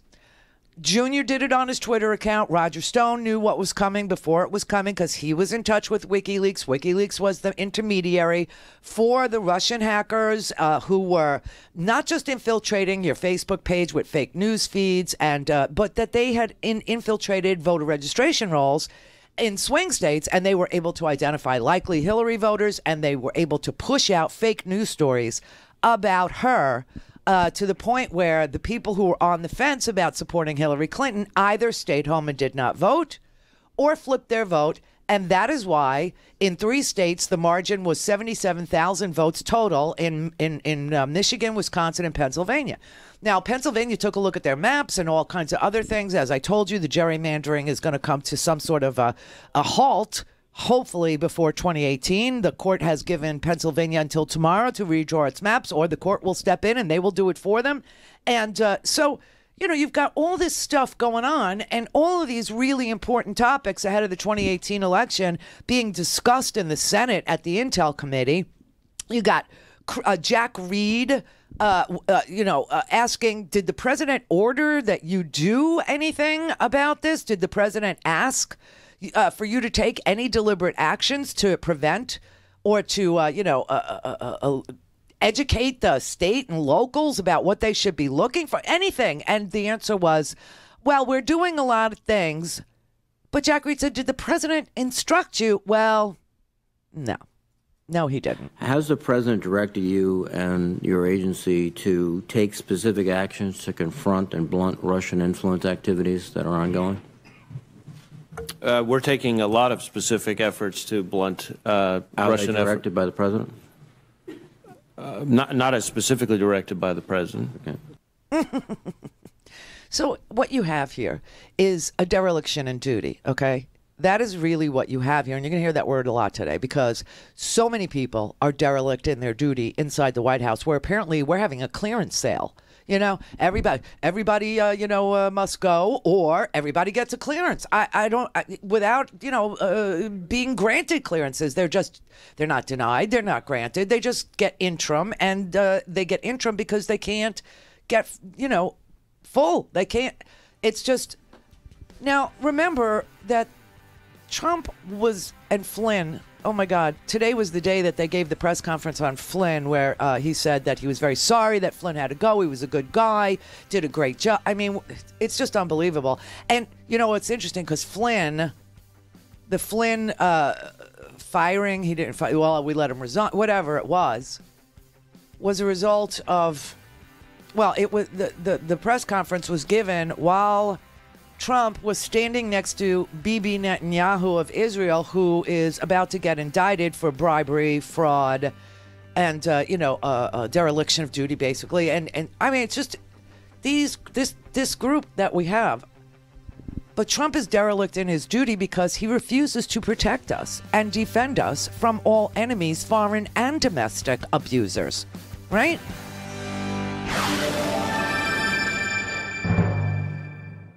Clear for takeoff. Randi Rhodes Air Force. Air Force. RandiRhodes.com. Hey everybody, it's Brett from the Randi Rhodes Show. Independent media is the future, and Randi's leading the way. And it's ironic, the more freedom she gained, the more expensive it got. It's crucial now, more than ever, to keep this show pure and free of corporate influence so Randi can tell the hard truths. The first step to change is an unbiased media, and for that, we need your help. So please, go to RandiRhodes.com/support and subscribe, you bastards. Gobble, gobble, it's time for more turkey. Oh yeah, all natural turkey jerky from Herky Jerky. That has been a hit ever since they introduced it in late 2017, that turkey jerky, because it's got no nitrates, no artificial ingredients, no MSG, preservatives, and no fat. The turkey jerky is the perfect snack any time of day. And, oh my God, it's absolutely delicious. It's bite-sized pieces of fresh turkey. It's meat that tastes just like the oven-roasted bird that you had on Thanksgiving. It's got just the right amount of everything: salt, smoke, flavoring, and spices. It's unlike anything you've ever had, and they don't skimp. They're going to send you a 14-ounce bag that is going to keep you munching for a long time. Nothing like those wimpy 3-ounce gas station bags. And all this month, $6 off every bag of turkey jerky, and there is no promo code needed. So you get free shipping with 2 bags or more of anything you order in the Herky Jerky store, including Smokies, bacon, beef, buffalo, elk, and venison jerky and sticks. February is the perfect time. Stock up on all the delicious products from Herky Jerky, especially the scrumptious turkey jerky. Order it today at herkyjerky.com. Hello, Progressive Voices tune-in listeners. I'm Casey Hobbs. And I'm Shane Mason, and we're the hosts of Nurse Talk Radio. Here's what we're talking about this week. Just explain to me for a minute. So the reports must show that there is great harm to the community, both in the land and in people's health. It's showing that in communities where this particular kind of gas extraction is happening, people have headaches and animals have been sick and kids are having nosebleeds and a wide array of other signs and symptoms. But the other thing that we need to note is that these chronic exposures are probably teeing them up for longer-term chronic diseases and, perhaps diseases that we're going to see later on. Unfortunately, then the people will be far into their illnesses and it'll be harder for them to get any good health care as a result of years of that. Amanda Krantz is the founder and CEO of Doja.com, a website connecting patients and caregivers for the sole purpose of sharing gratitude. The person you want to thank may not be coming in for the next couple shifts. Now, if you leave a paper card or leave cookies, you don't know if it got to the person that you wanted to thank. So true, and oftentimes it doesn't, yeah. Yeah, so now we wrote pre-written responses. Thank you so much for your kind words. It means the most to me. And patients can attach photos as well. And so, it was great to see how well you're doing now. Yeah. Those things mean so much to the patient, and it's still no HIPAA HIPAA violation. Get on in 90 seconds, share your gratitude, be done. You might not think of thanking them until years later. I've been in nursing a long time, and when I was 25, taking care of a gentleman who had had a heart attack, and on the fourth day I walk into his room and he says, I wanted to thank you. Mm-hmm. I got you flowers because you really turned around my thinking about male nurses. And I am standing there wearing earrings, and I said, thank you so much. I appreciate it. Check out our show at nursetalksite.com and listen every Saturday and Sunday right here on Progressive Voices. All things Randi at RandiRhodes.com. Go for launch. Speaking truth to power, The Randi Rhodes Show. Next is Russia, where President Putin will continue to rely on assertive foreign policies to shape outcomes beyond Russia's borders. Putin will resort to more authoritarian tactics to maintain control amid challenges to his rule. With respect to Russian influence efforts, let me be clear. The Russians utilize this tool because it's relatively cheap, it's low risk, it offers what they perceive as plausible deniability, and is proven to be effective at sowing division. We expect Russia to continue using propaganda, social media, false flag personas, sympathetic spokesmen, and other means to influence to try to build on its wide range of operations and exacerbate social and political fissures in the United States. There should be no doubt that Russia perceived that its past efforts as successful and views the 2018 U.S. midterm elections as a potential target for Russian influence operations. And the president denies that it even happened. He's taking absolutely no steps whatsoever to protect and defend against a Russian, cyber attack, an act of war. And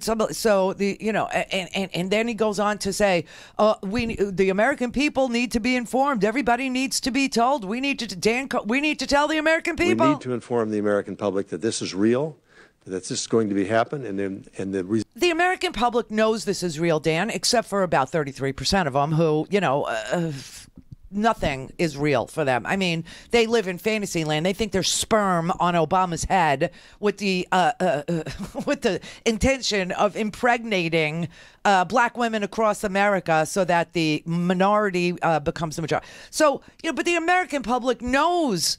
Tell the American president. Tell him. Why can't you tell him? What is it about the 6 intelligence agencies that the president doesn't, listen? I don't even. I mean, this was striking testimony. This was just amazing testimony. Well, the American people have to know it's real. The president has instructed us to do absolutely nothing. We're doing stuff on our own. Then they asked Chris Wray at the FBI, who says, we're doing stuff. And they said, well, did the president instruct you? He says, no, the president didn't. They asked the same question of Mike Rogers at the NSA. And he said, I can't say I've been specifically directed to blunt or actually stop Russian influence efforts. I mean, this is just unbelievable that you have a president who refuses to protect and defend the United States of America. It says all enemies, foreign and domestic, all abusers, foreign and domestic. And, it just takes your breath away when you realize that the commander-in-chief doesn't command anybody to do anything to protect anyone, in the most basic of our rights, and that is to cast a ballot. It's just unbelievable to me that the 6 intel agencies yesterday, you had Mike Rogers and CIA Director Pompeo, who I don't trust. He said the CIA takes all kinds of steps to disrupt what the Russians are trying to do. But when he was asked if Trump has specifically directed the CIA to prevent Russian interference, he said, no, he did not. Chris Wray, I have not been specifically directed by the president. Mike Rogers, the NSA, he said, I can't say I've been specifically directed to blunt or actually stop Russian influence efforts. Could we please get some Republicans to smarten up or shut up forever about national security and the risks that using a private server might, that she needs to go to jail. That's what I was saying. Mike Flynn, today was the day that Mike Flynn, had to resign. And of course, Mike Flynn had to resign because Mike Flynn was a Russian agent. He was also an agent for the government of Turkey. He was a foreign agent, and he was the NSA director prior to Mike Rogers. So, I just, the idea that these people go after private email servers as being such a spigot, such a hole in the dike that holds all national security together, that keeps it all from rushing out into the loving arms of our enemies. And here you have a president who refuses to instruct anyone in law enforcement or the intelligence communities.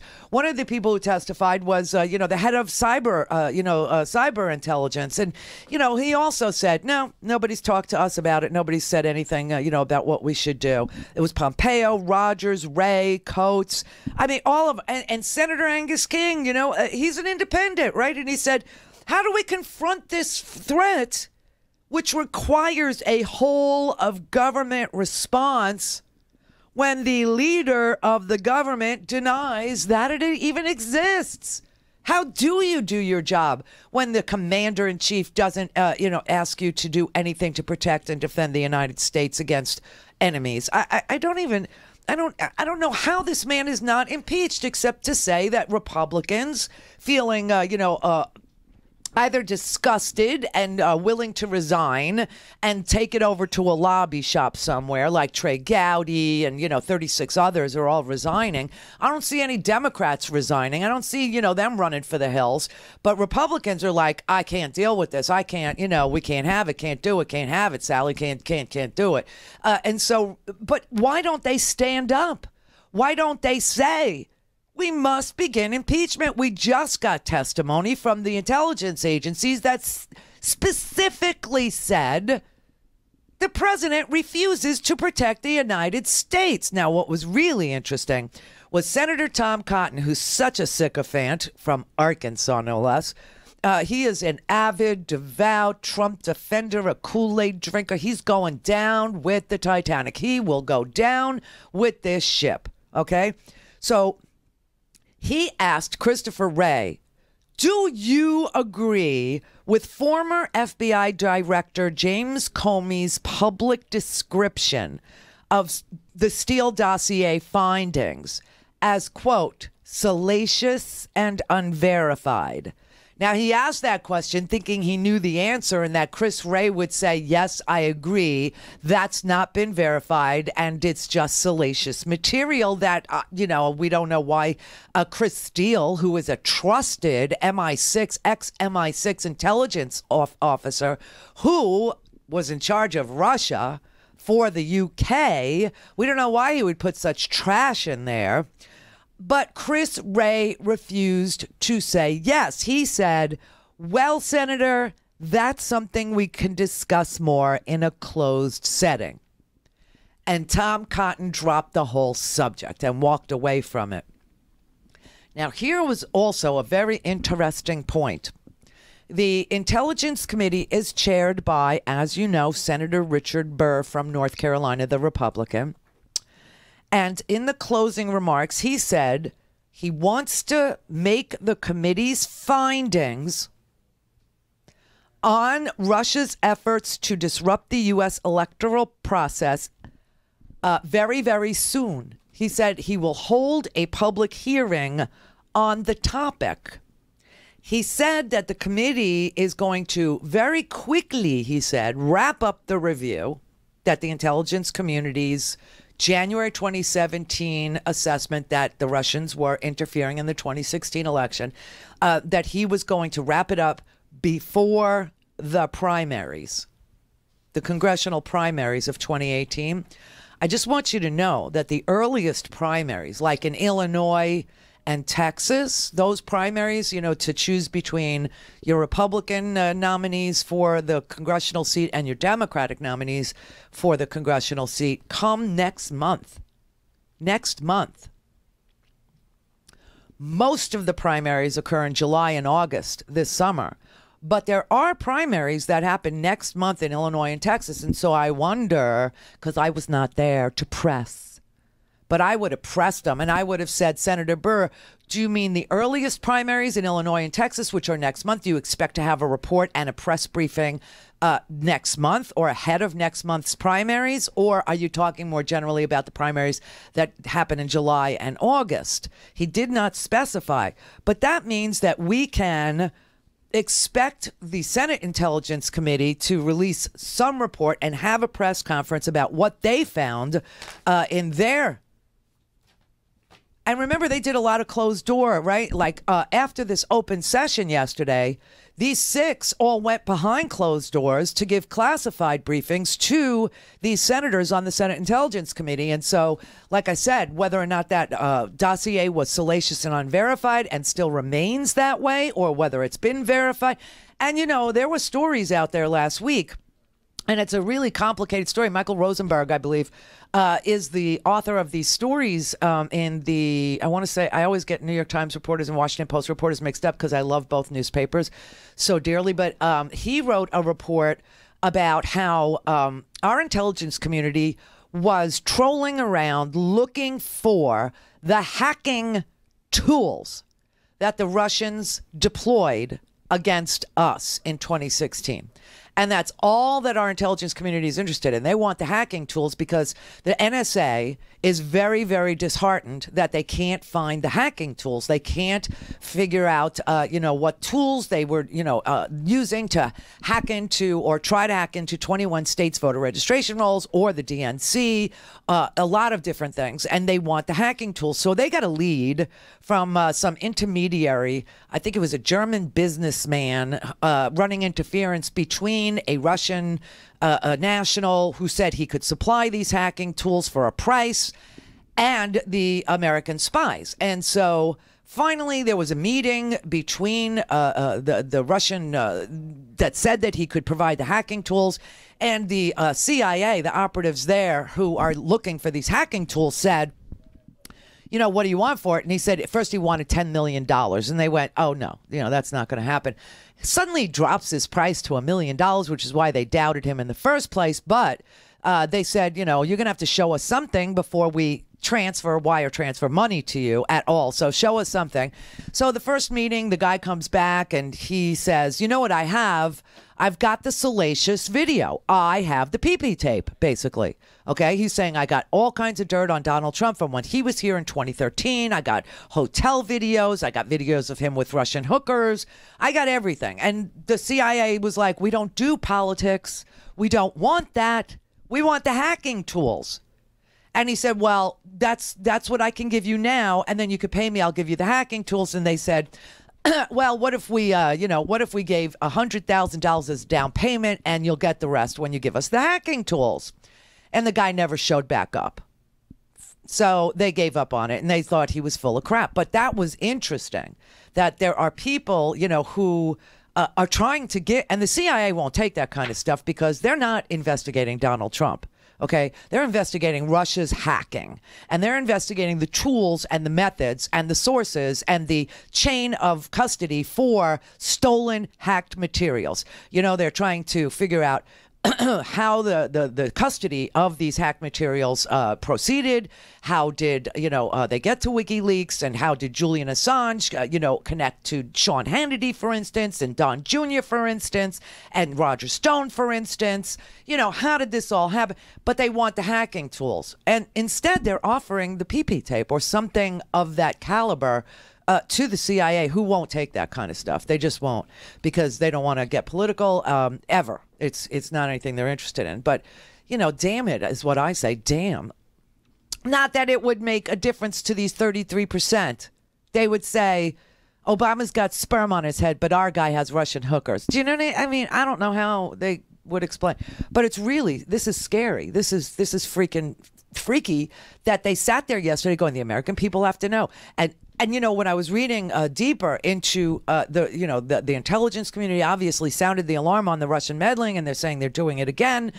They've never stopped. In 2018, we've got to get those hacking tools, and we're working really hard. But we need to inform the American public that this is real, that this is real. No, you need to convince the American president that this is real. Because, Trump went to Moscow and he said he believed Vladimir Putin. He said, I believe that he feels that he and Russia did not meddle in the election. I believe that. And so when they were asked, did the president order you to do anything to protect it? No. Well, the local and state election officials are freaking out because, remember, states run elections. The feds don't. The federal government does not run your election. They don't run the presidential election, and they don't run the congressional election. And if you're in a state where your senator's on the ballot, they don't run that either. This is all done by the state and then the localities. And, you get volunteers in there who help you. And you have election judges watching the whole process. And those are, civilians. Those are people who volunteer. They could be judges retired. They could be lawyers. They could be, citizens who, understand the voting process, who make sure everybody understands, the privacy is, the ballots are coming at a normal pace. People don't run out, whatever. The screens aren't flipping the names, whatever. So that's who runs elections. The feds don't. So the state and locals are all saying, where are we supposed to go to get guidance about this? Where are we supposed to go? Now, one of the states sent somebody, they sent one of, I guess, their Secretary of State or one of their election supervisors to what the government was offering as a briefing on what to look out for. And they said they told us nothing. It was worthless. It was a waste of our time. We have no idea what we're supposed to do or what we're supposed to be looking for or how to prevent it or how to secure our systems. And this president is just uninterested because he's derelict in his duty, and his only duty, his basic duty. He took an oath of office. It's a very basic oath to protect and defend the United States from all abusers, foreign and domestic abusers. And this man refuses to perform his duty. So let the Russia investigation go. Let it play out. Let it find what it's going to find. Sooner probably rather than later, Senator Burr's going to have his press conference and he's going to announce what they found. But the impeachment should begin today for dereliction of duty, violation of the oath of office.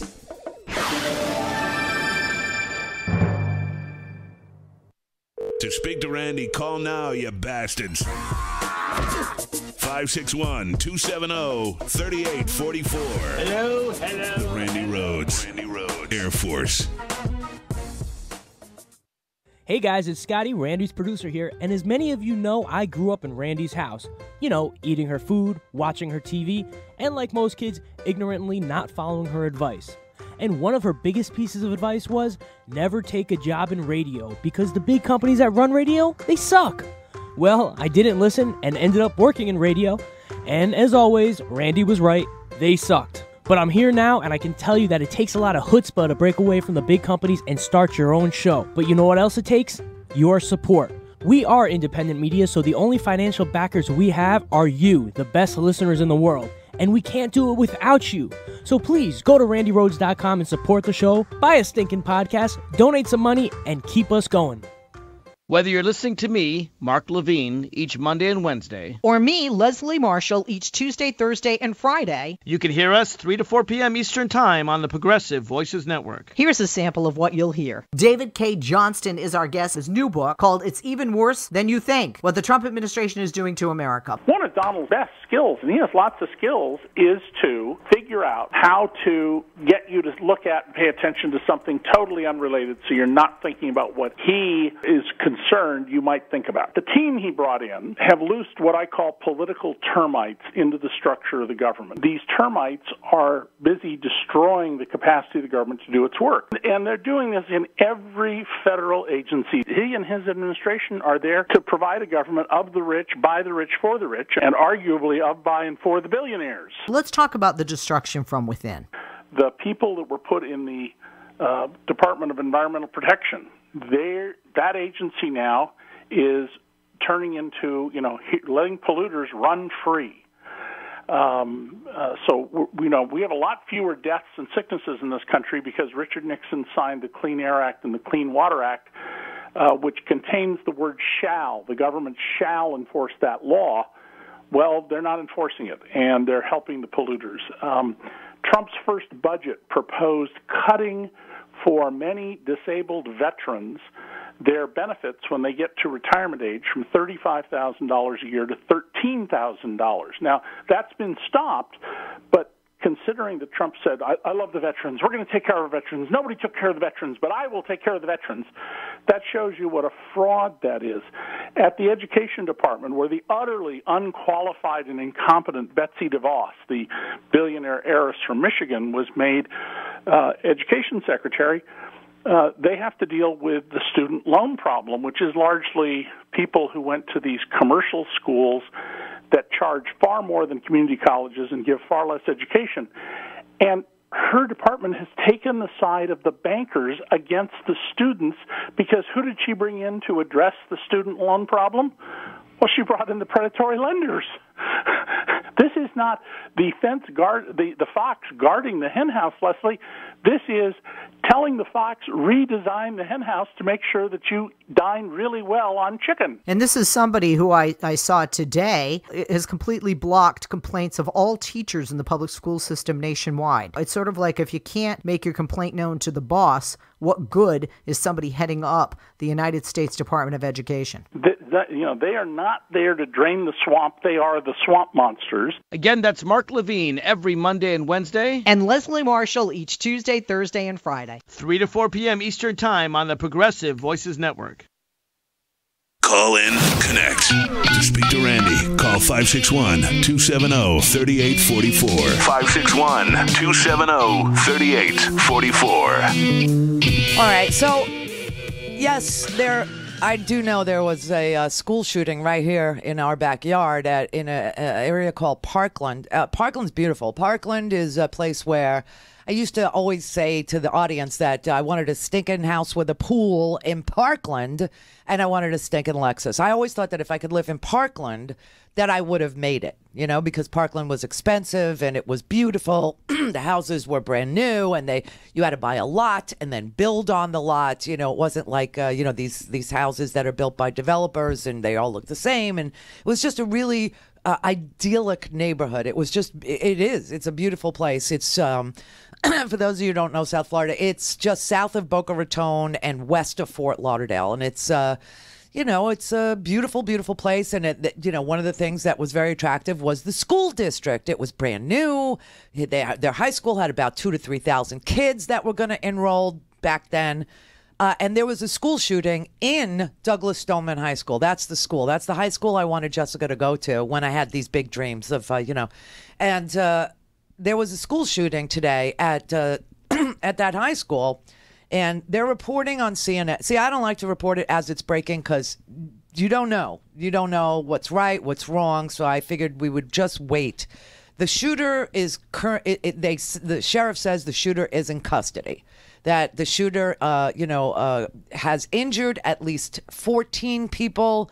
CNN reported earlier. See, this is the thing. CNN reported earlier that there were at least 20 injuries.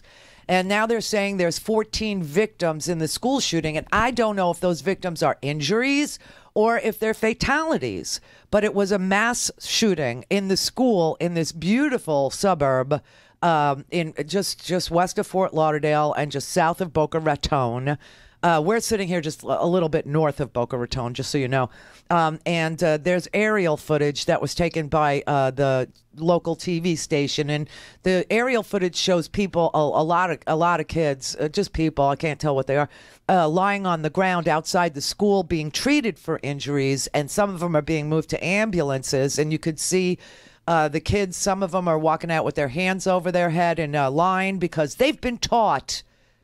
Okay, this is like they actually have shooting drills in schools now. Oh yeah, they do. And we have so many school shootings that it just doesn't even freak people out anymore. We had a shooting last week on the highway.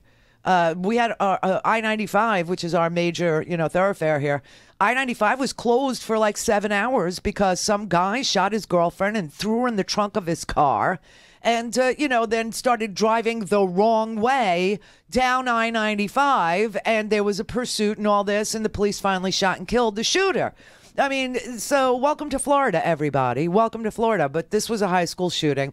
And the stories are starting to come out. And they're saying, one of the girls says she was in trigonometry class. I know, it's shocking that we teach trigonometry. But she said she was in trig class about 10 minutes before the end of the school day. This happened just before 3 o'clock. And she said she heard the fire alarm go off and the students were evacuating. And as they were evacuating, that's when she said she heard 6 gunshots. And everybody started running back inside the school. This girl, she's 18 years old. Her name's Nicole. I'll just tell you her first name. I know her last name. But she said, I heard so many gunshots, at least like 6. They were very, very close. She said she's still on lockdown in a classroom on the 2nd floor. Her stepsister also attends the same high school, and her stepsister is on lockdown in a different classroom. Somebody else told WSVN, which is our local Channel 7, everybody just started freaking out. We all thought it was a fire drill because we had one previously today. And we thought it was, so no one was that nervous. But then word started going around that it was shots and not just like something else. Everyone just started running toward the canal because that's what we have here. We have waterways, canals. And one of the mothers said that her daughter safely evacuated and that they were taking shelter in a nearby Walmart. It's Florida. And she said she was very nervous. She said she could hear the person who was shot crying out for help. She was just a nervous wreck. And right now there are, dozens and dozens and dozens of law enforcement vehicles on the site. There's a tank in the street. I just want you to know. It's Florida. There's a tank in our street. And our law enforcement officers are armed to for war. The Miami ATF are responding to the scene. It's about 70 miles away, Miami. But there's a tank in Australia. You have the video, do you? Okay, you can show it. This is going to break your heart. Oh, I have it. I have it. Thank you. One moment, please. There you go. Holy shit. Holy shit! Oh my God! Oh my God!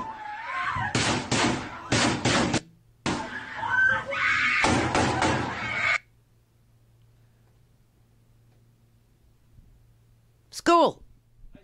High school, everybody. It's high school. Yeah, and so they say the shooter's in custody. We have no idea who it is or what the reason was or whatever, but that's a lot of shots. That's more than 6 shots. It's a mass shooting. It's another mass shooting. So it must be Wednesday. It must be Valentine's Day, everybody. It scares the hell out of me, Randy, because, as you know and the listeners know, I have a 1-year-old right now. So I have, 13 years until he goes into high school. I mean, middle school is no safer for that matter, or elementary school, but it's just...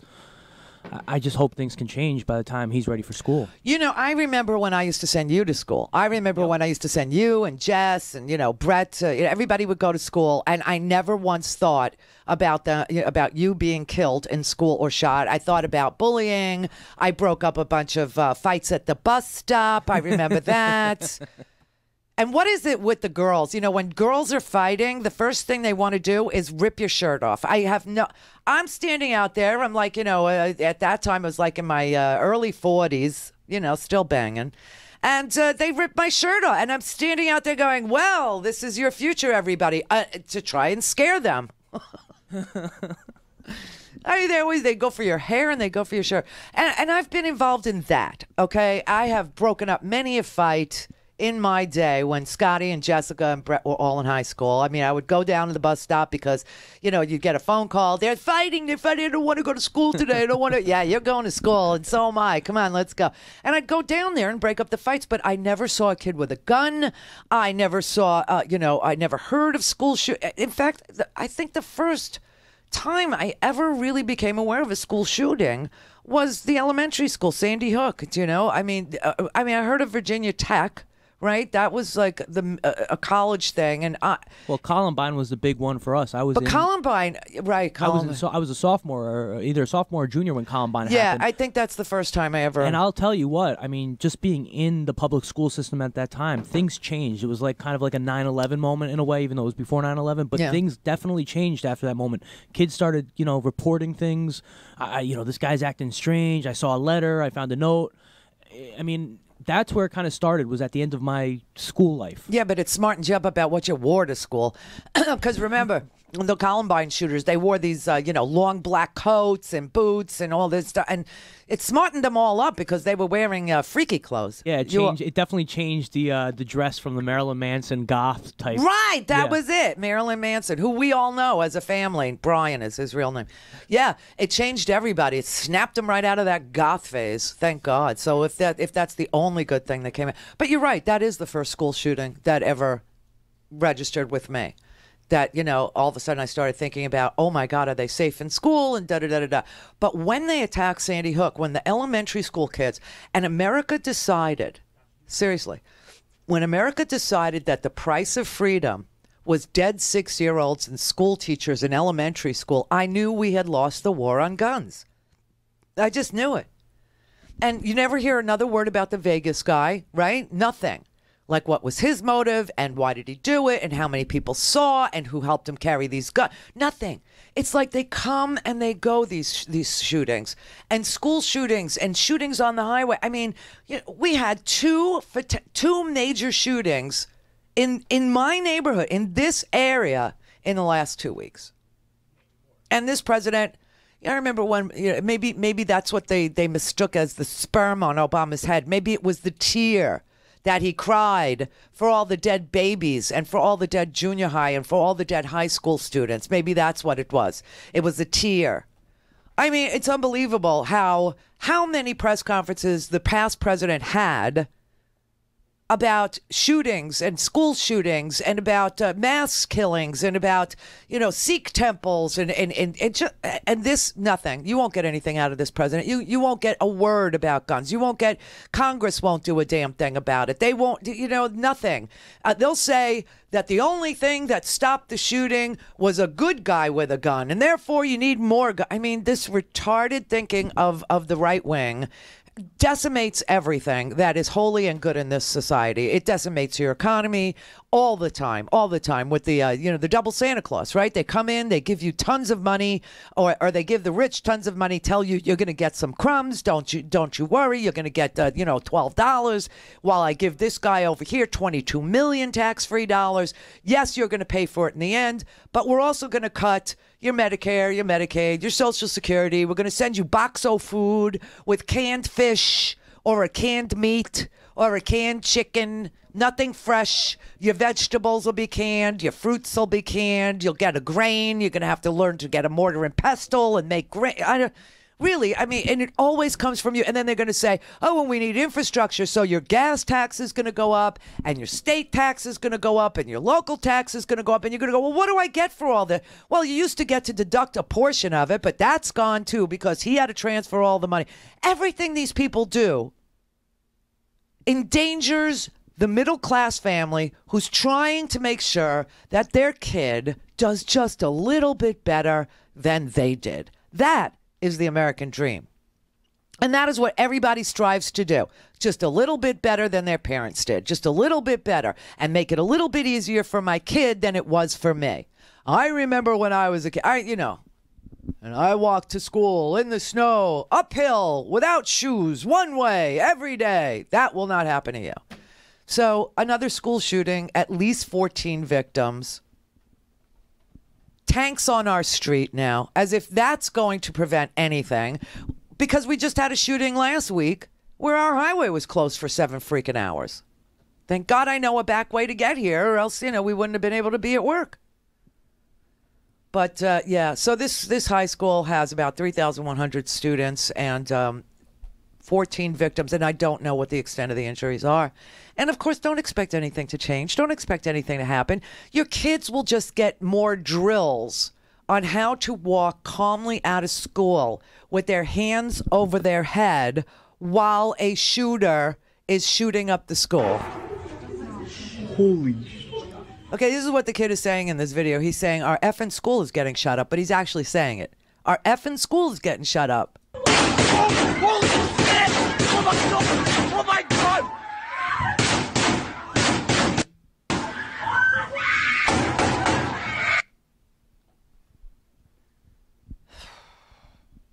And that was off of somebody's cell phone. That's all I know. That's all I know is that's the video. And then, you know, and the sheriff is there and there are tanks in our street. Maybe we could fly the president, when he goes to Mar-a-Lago, maybe he could take, a 10-minute drive down to Parkland. Well, it'd be more like 20. A 20-minute drive down to Parkland and stand in front of the tank on the street in front of the high school and call it a military parade and save us $17 million. Maybe that.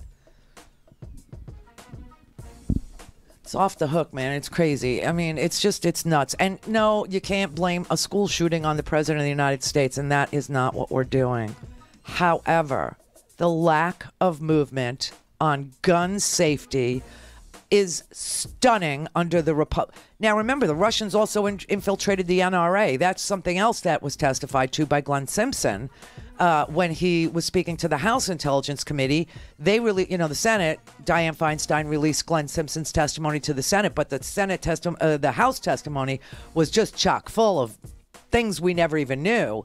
And one of the things that he said was he was seeing the Russians infiltrate so many conservative organizations in the United States, and one of the big ones was the NRA. And remember, the NRA,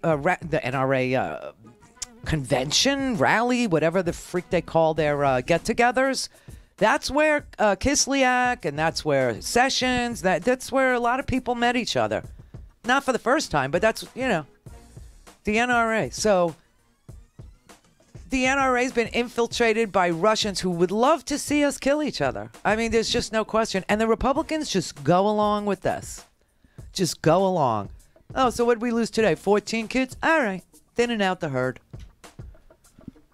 But I'm telling you, Parkland is like super nice. So this happens everywhere. Go to RandiRhodes.com for the whole thing and a podcast. Buy a stinking podcast.